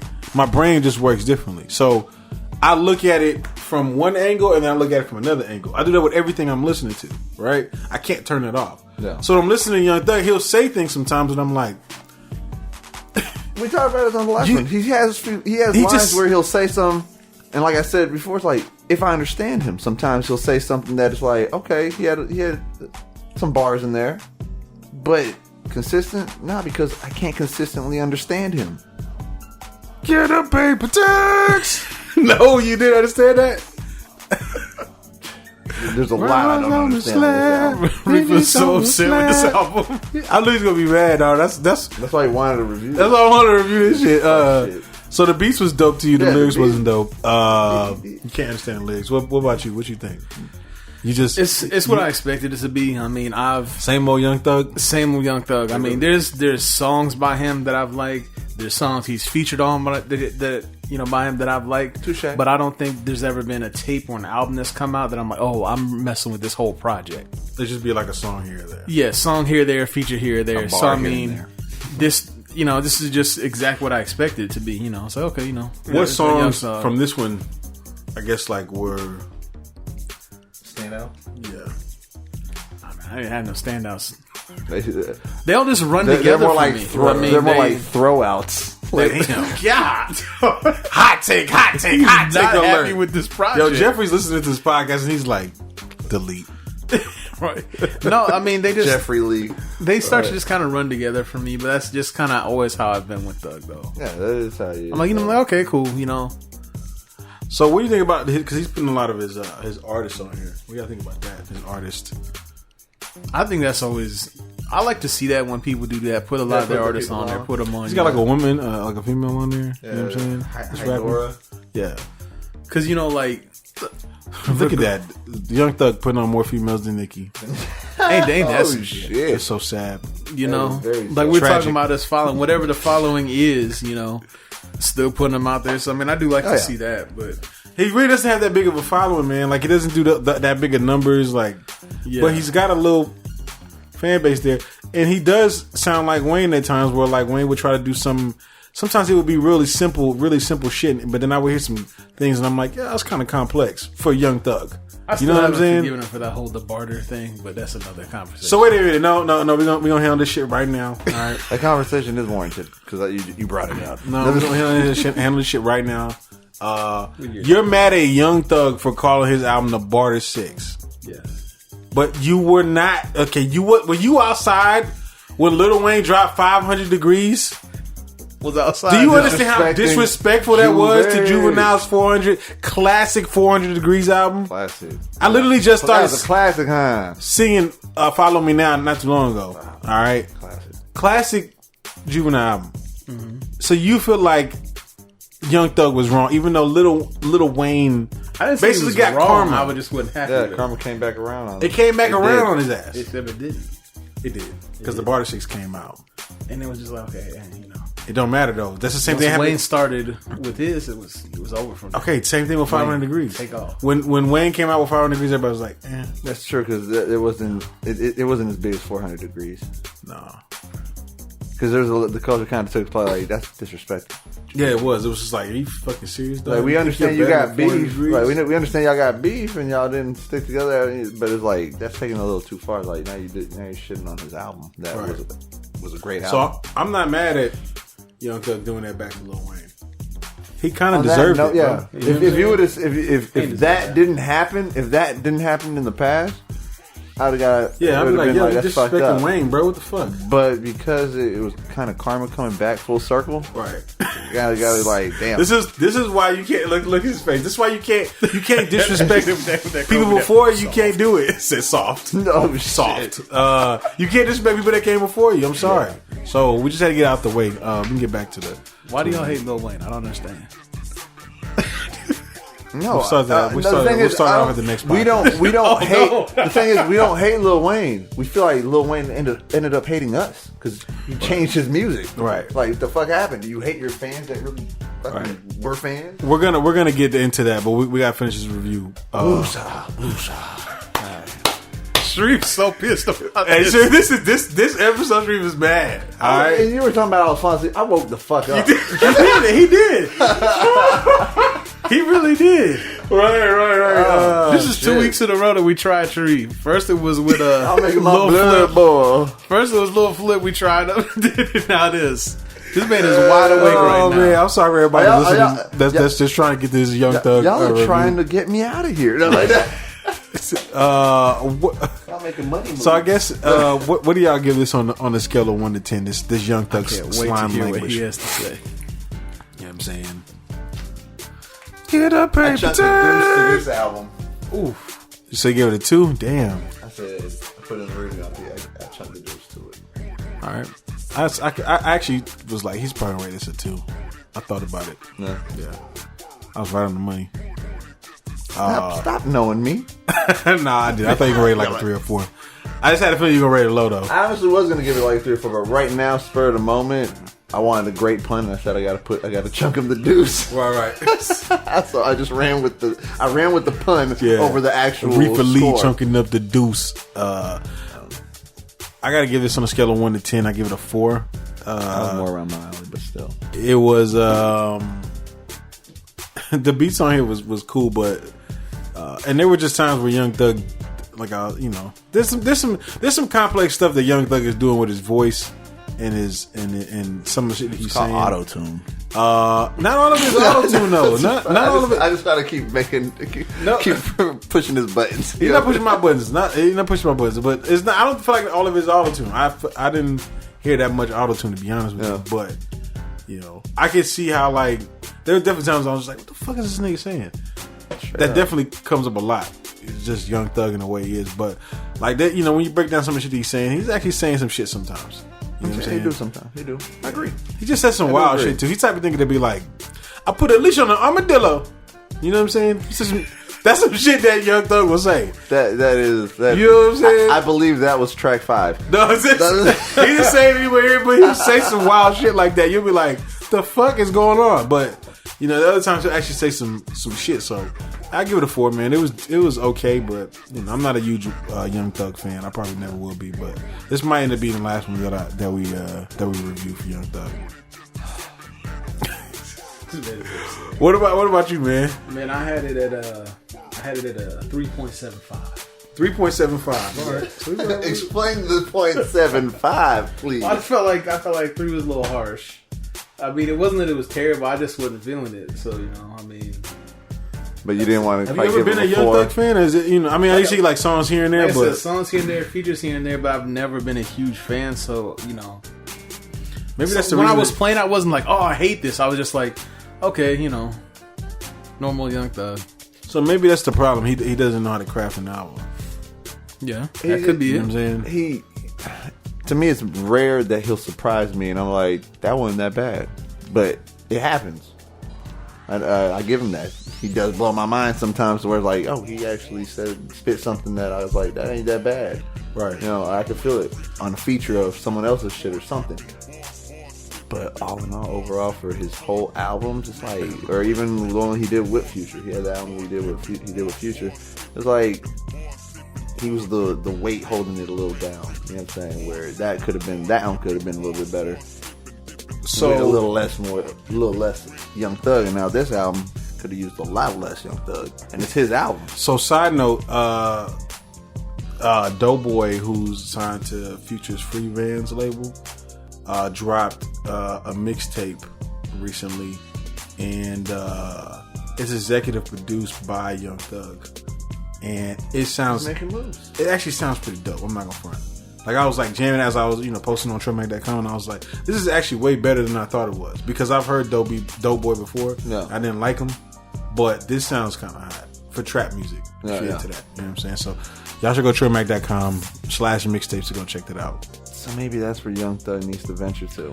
I think he is going to venture to that. I think that's where he's moving in towards like more of a behind the scenes. And I was going to say maybe that's more of his thing. Maybe that's where he can really take off with his career even more. Like if, like you're saying, he really don't have as much fans as people think he has or following. Right. I just don't think he's that big as and if that's the case, maybe this will get him like more fame, like being behind the scenes. Executive. You just want him behind the scenes because you don't like his fucking music, bro. Just say it. I don't want to hear his lyrics. I want to hear his mouth. Like if he Audemars song is fire. If he can fucking put shit together like better than like for someone else, I'm all for it. I'm running my slab. I know. I feel like I'm like someone's like, damn, this fool really hates Young Thug. No, I don't like the quality of his music. You don't like mumble rapping. He's a mumble rapper. Beyond that, he's literally the idea of like the mumble rapper. Yes, because and at times I ain't even mumbling. It's crying, moaning, groping. He's the boss level, complaining. It's how it sounds. What you mean boss level? The boss level. He's like the boss level. In the final stage. The final stage of mumble rapping. Mumble rap. Mm-hmm. Damn, he is the boss. He is the boss. Hey, he's the boss of something. Right. Your boy. Last review. We only got 2 reviews this week. Your grown man Sudanese overshadowed by J. Cole versus Baby Bizoy Bas Bossy. Abbas Hamad. Abbas Hamad. That's his real name. His government. Yeah, that's government. Dropped his new anticipated album, Milky Way. I don't know about y'all. I know I talk about Bas a lot on this podcast. Yeah. And I know this is probably your first time listening. I mean, like, listen to a full project. You first time listening to full project. So y'all didn't listen to Last Winter or no? You probably heard some songs. I think I played you some songs. I think I did hear some of Last Winter or good amount of it or something. I'd heard some things here and there, mainly from like talking to you. But when he dropped a couple months back, Pinball 2 with Corey C. Okay, that was the first time I listened to him. I was like, wait, maybe I have been sleeping on this dude. You know? You slept. And so after listening to that, I was like, okay, well, this project, like, I was interested to see how that was. And so this was my first, time going through a full project. I didn't go back to the old stuff. I was like, I'll just wait to see this one drop, see how I feel about it. I'm gonna tell you why you should have went back to the old stuff before this project drops. Is because for Bas, there's a definite progression. You know what I'm saying? Like you can just see him like here, here, and then here. You know what I'm saying? Like you can actually hear it. No. You know what I'm saying? So this may not be like for the first time for y'all to hear him. This may not be the best. I mean, it may be. I don't know what y'all. We'll get into y'all's opinion, but I don't know if starting here is the right starting point to take on understand Bas, if that makes sense. That's not a bad starting point. I don't think it's a bad starting point. And he definitely lives up to a lot of the hype you've been given. You think so? Yeah, I mean, he got some bars in there. He's got some bars. He do got bars. He got some slick bars too. You're not paying attention. Slick. You know what I'm saying? Definitely slick. Yeah. That's more considered slick bars than. You hear that little tough acting line that he said? He said something about tough acting. I ain't with all the tough acting. Then he said something about Madden. It was like this little line he said. Tough acting to action. Boom. Yeah. Boom. I was like, what an era. You're damn right. Right. What about you, man? What do you think? I guess listening to this. I thought it was a pretty good project. I mean, the first I saw the video for Tribe, because that came out a couple days before the album, didn't it? Yeah. I mean, I thought people was disrespecting the man. They disrespected the fuck out of Bas. Damn, y'all. They do this every fucking time. You know why? Because disrespect the shit out of the dude. This is what Bas got to stop doing. Listen, Bas, no more J. Cole. Just no more J. Cole. And not nothing against J. Cole or Dreamville or whatever their marketing tactics are, but every time this happens, all the fucking J. Cole fans focus on J. Cole. They cut the videos. They literally cutting the videos on Twitter and just cutting pretty much cutting Bas out of his own shit. Yes, and it would just be J. Cole shit floating around. I'm like, y'all just gonna act like Bas is like it ain't his song. Chopped liver. You know what I'm saying? It's Bas's song. Like, yeah. You know what I'm saying? You're praising the feature, right? The other albums, the same thing happened. You know what I'm saying? Now I get it. It helps him. It's for numbers. Yeah, of course. I get the marketing aspect of it, but I feel like Bas is at this point now where you don't need no more J. Cole, bro. Like I thought it was a cool project. I thought he did well on it. I mean, again, I know I'm newer to him, but I thought it came out pretty well. And I mean, I did like the song with J. Cole, but right, I thought it was a dope song, and I like the video. But I really like Boca Raton. The first time I heard, it, I wasn't into it, but I'm out in Boca Raton. I'm sipping Roca Patron with ASAP Ferg. Yeah. I really like ASAP Ferg's verse on that too. It's a very fun verse. But probably my favorite song right here is Front Desk. All I can tell you about him. Front Desk is probably my favorite track on here. Because like when you hear that song, like he didn't vocalize like that on his previous albums. That's kind of like a new, fresh Bas sound.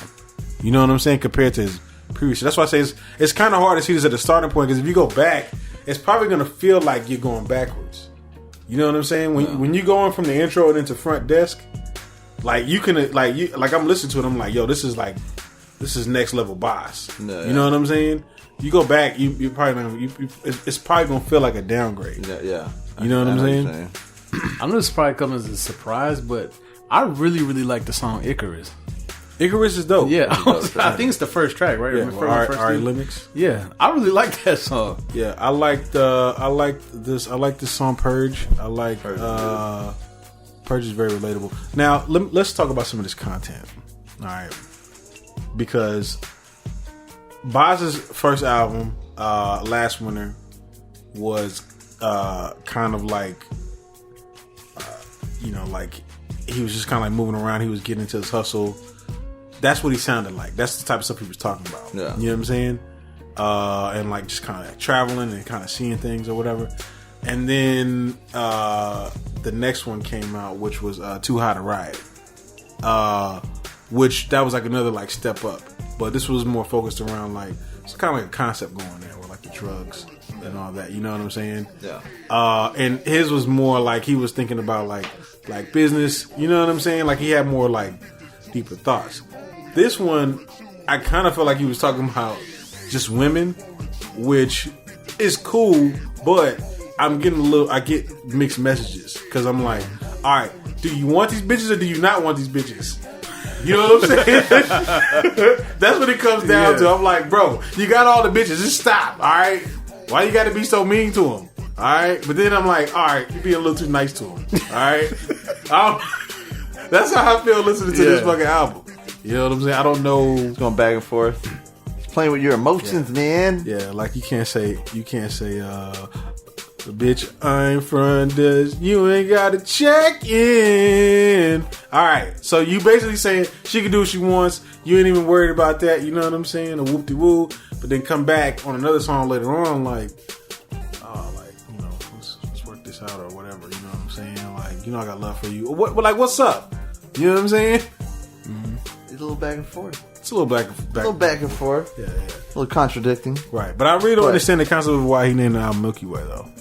That's very true. I was going to ask you if you understood it. I would say maybe it's because I'm not as well versed. But I think somebody gave a clue because somebody was like the milk, the milk. It's about the milk. He needs some milk.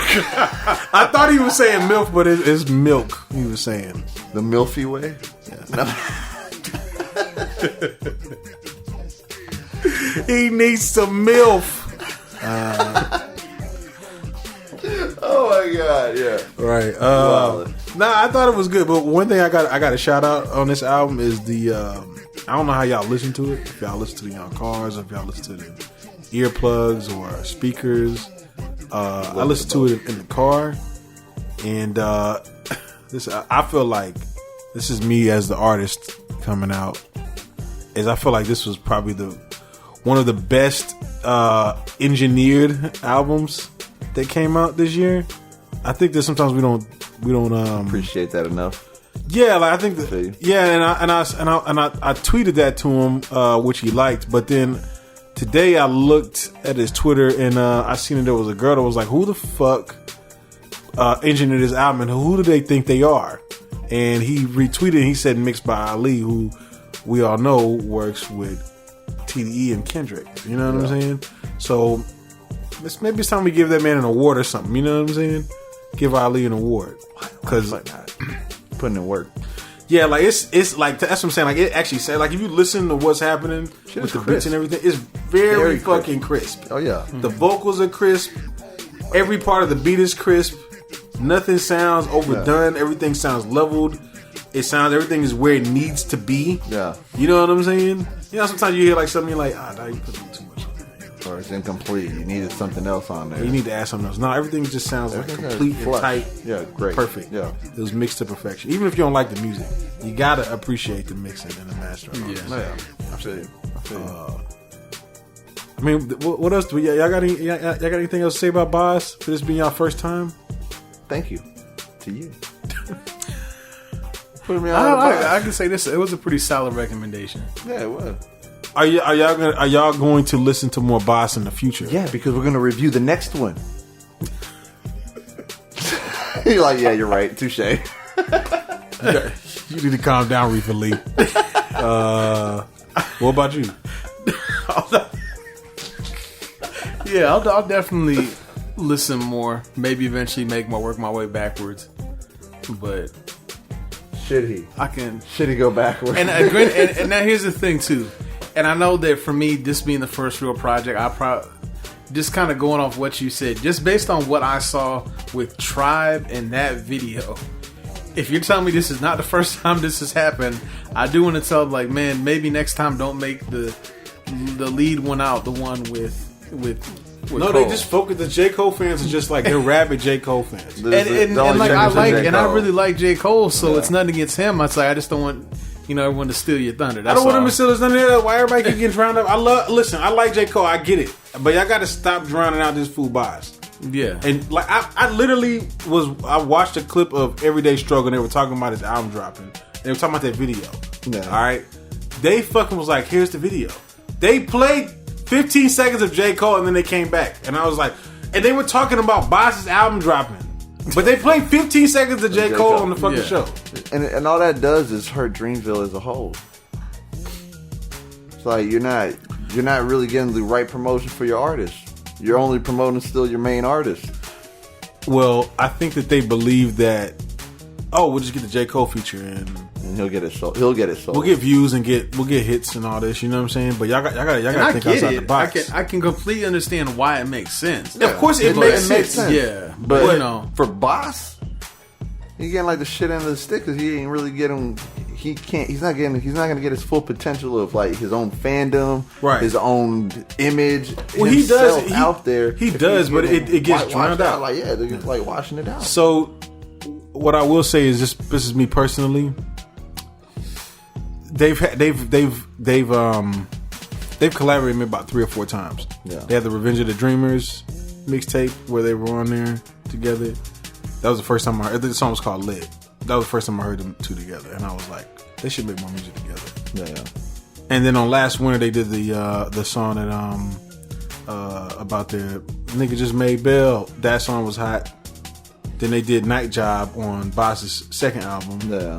Another fire song. And then this one. This is probably the weakest one out of the 4 that they've been on, to me personally. Yeah. You know what I'm saying? But I think that they really do got to figure out a new marketing strategy for Dreamville. There's probably going to end up being a J. Cole and Bas album. And I do honestly feel like at times, if you listen to these 4 songs, you're going to hear times where Bas goes a little bit harder than J. Cole. Now, see, this is a collab album I would support. Why? I think it would work. I think because my issue wasn't with collabs. It was with collabs that don't make sense. That you just go, why? Like, even because the 2 artists may be friends, that doesn't necessarily mean you're gonna make a good collab project. Water and oil. Some people, the 2 of them together just work. This, I think, would sound good. I think this would work. This J. Cole and Bas is like Jay-Z and Beanie Siegel. You remember when Beanie Siegel and Jay-Z dropped It's On? Yeah. Once again, It's On. And they were just like going back and forth. That's how it feels when Bas and J. Cole get together. But see, if we got a whole album, it's going to be considered like a J. Cole album? Like they're going to wash out Bas from the full album? See, that's the thing. Bas is going to snap. He'd have because you know what? I don't think you can do that with an entire album. You can do that with one song, one video. You can't do that with. You can't wash someone off the whole album. It'd be harder. So that's why I think it would work. But and the thing is, he say he's gonna snap on. He'd have to. Like, and you would think that would be like the actual platform to do it because J. Cole's name is attached to the whole thing, not just one track. So then this is your time. That if you don't snap on here, they ain't gonna find out. They ain't gonna find out. J. Cole has like a rabid fan base, right? Yeah. But I honestly believe that Bas has like 5 times better wordplay than J. Cole. You know what I'm saying? Just wordplay. Yeah. J. Cole will say some shit sometimes, and it'll be kind of dope, and he'll say some shit to be like, just a little like, you know what I'm saying? Whereas Bas is, I always feel like he's sharp. You know what I'm saying? He's definitely sharp. Like J. Cole is a little sloppy isn't the word, but just a little rougher. You know what I'm saying? When it comes to just like bars and rhyming, like J. Cole will say something that'll be like, you could have executed that better. This is just from rapper mind. Yeah, you know what I'm saying? Yeah. Like could have executed that line a little bit better, or he could have said something else here. Whereas I feel like Bas, he says the right thing at the right time when it's needed in his own way. It was executed the way the engineering was. What y'all give this on a scale of 1 to 10? Nice and crisp. Nice and crisp. What y'all give this on a scale of 1 to 10? I had to give it. First time Bas listen. I give it a solid 8.5. 8.5? Yeah. It's quality music, quality like album. You rub my hand. Birdman hand rub. Yeah, I know where you're going.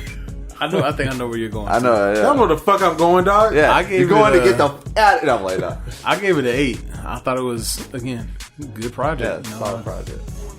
Good, solid. Mm-hmm. I give it a 9. I thought he was about to say like a 5, and I was like, damn. No. One thing I liked about this album is it got better as I listened. The more times I listened to it. Like when I first heard Boca Raton, I was like, it's all right. Now it's my fucking jam. Like when I hear the album more, it gets better and better. And I'm telling y'all, man, with like Bas's shit, his shit, he knows what that is. Like everything that I've listened to in the past from his past albums, they're like the only albums that have like I replay like a year from now. Yeah. Like I'm replaying it. I still replay his first 2 albums. He's like the only dude out there that gets like that much replay value from it. He knows how to do it. You know what I'm saying? Everybody don't know how to do it. Like a lot of people I can just listen to once or twice and I can be like, all right, I got to move on. Yeah. No, but he knows how to like he knows like replay value. Well, maybe that'll catch on to me as it did. I think this was better than the J. Cole album. That's strong right there. I just said that just to see your reaction. That's strong. I gave that. I just want to see if he gonna make it. I gave that J. Cole a 10, by the way. Yeah. This was 8.5. You know, at the most 9, like you gave it. It is what I would have gave, but I gave it 8.5. So yo, do a video for Front Desk, Bas, if you're listening. Do a video for Front Desk. I'm telling you. I was so surprised when I pulled up that album, and I was like, damn, I wonder who was on here singing with him. And I don't see anybody featured. It's just Bas. Oh yeah, I was fucking mind blown. You don't see that shit too often anymore. Jesus Christ, Bas. That shit is fire. I like that Purge. All right, too. Purge was a dope. To me, I think that was one of my standouts. Like Purge. Like, yeah. When you mentioned it earlier, I was just like, I couldn't remember how it sounded, but I remember I liked it, so I went and just put it in my ear, and I was like, yeah, that shit, that sample too. Right. Man, that shit was dope. I can be the one, baby girl, but no, I play the 2 or the 3 now. Hey, we are at the end of the podcast. Thank you for joining Truth Be Told Podcast, episode 129 in the bag. Yes, it is. Make sure you go check out All Hail Y.T's album with producer 80s Baby. How to Be a Player Volume 1. That link is in the description and the show notes. Go support the homie. That's right. Make sure you subscribe to the podcast on Apple Podcasts, Google Podcasts, or wherever you listen to podcasts. Overcast, Podbean, wherever you listen to it. You'll find us. Make sure you hit up trailmag.com for the latest in underground music and shit. And whatever floats your boat. Subscribe, trailmag.com/YouTube. Tell them the merch, trailmag.com. That's right. I didn't get to say it the first time. Make sure you go check out the merch, trailmag.com/merch. Yeah. And also trailmag.com/Patreon. Support the cause. Yes. Be a trillionaire to the max. That's right. And we gonna be up out this thing. No, I'm saying. Don't turn back. Deuces. Smoke some, bitch. Fight go with that.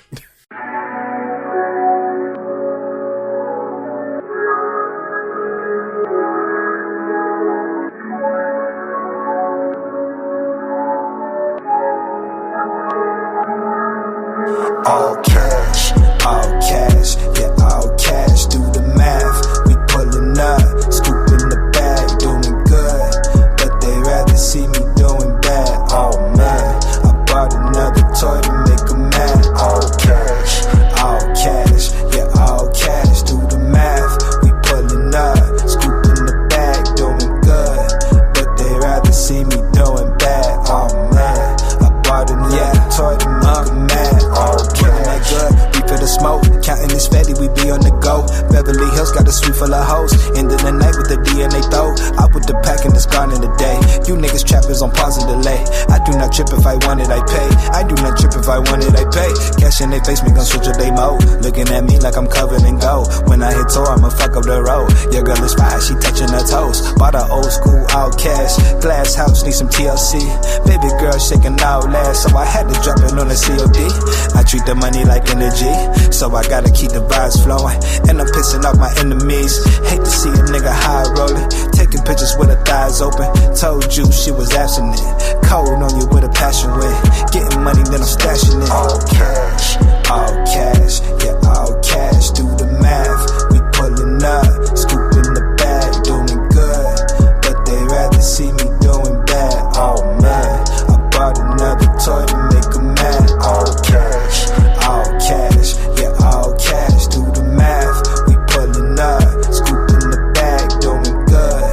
But they rather see me doing bad. Oh man, I bought another toy to make them mad. All cash. Want the mansions and the Porsches, ladies ride with me gorgeous. Fuck around, get your door kicked. Holding your dome porpoise. Grind till I make the Forbes list. Every day, word to manana. Free the homie. That nigga bony, yeah, you talking cash, but you need to show me. Out in Harlem with my cousin Tony. Condo, I'm a lavish shit.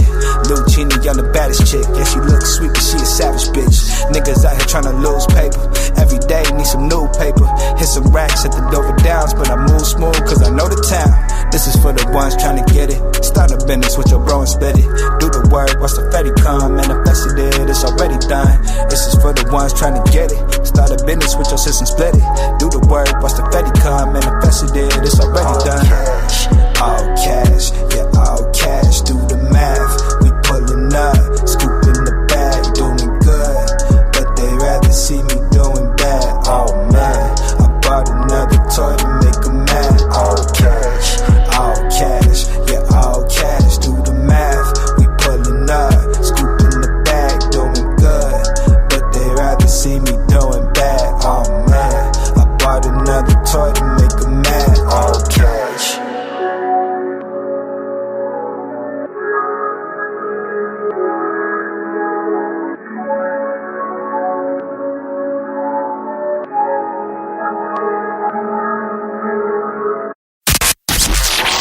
Thanks for listening to the Truth Be Told podcast. Be sure to subscribe and log on to Trillmatic.com for the latest in underground music, film, fashion, and more.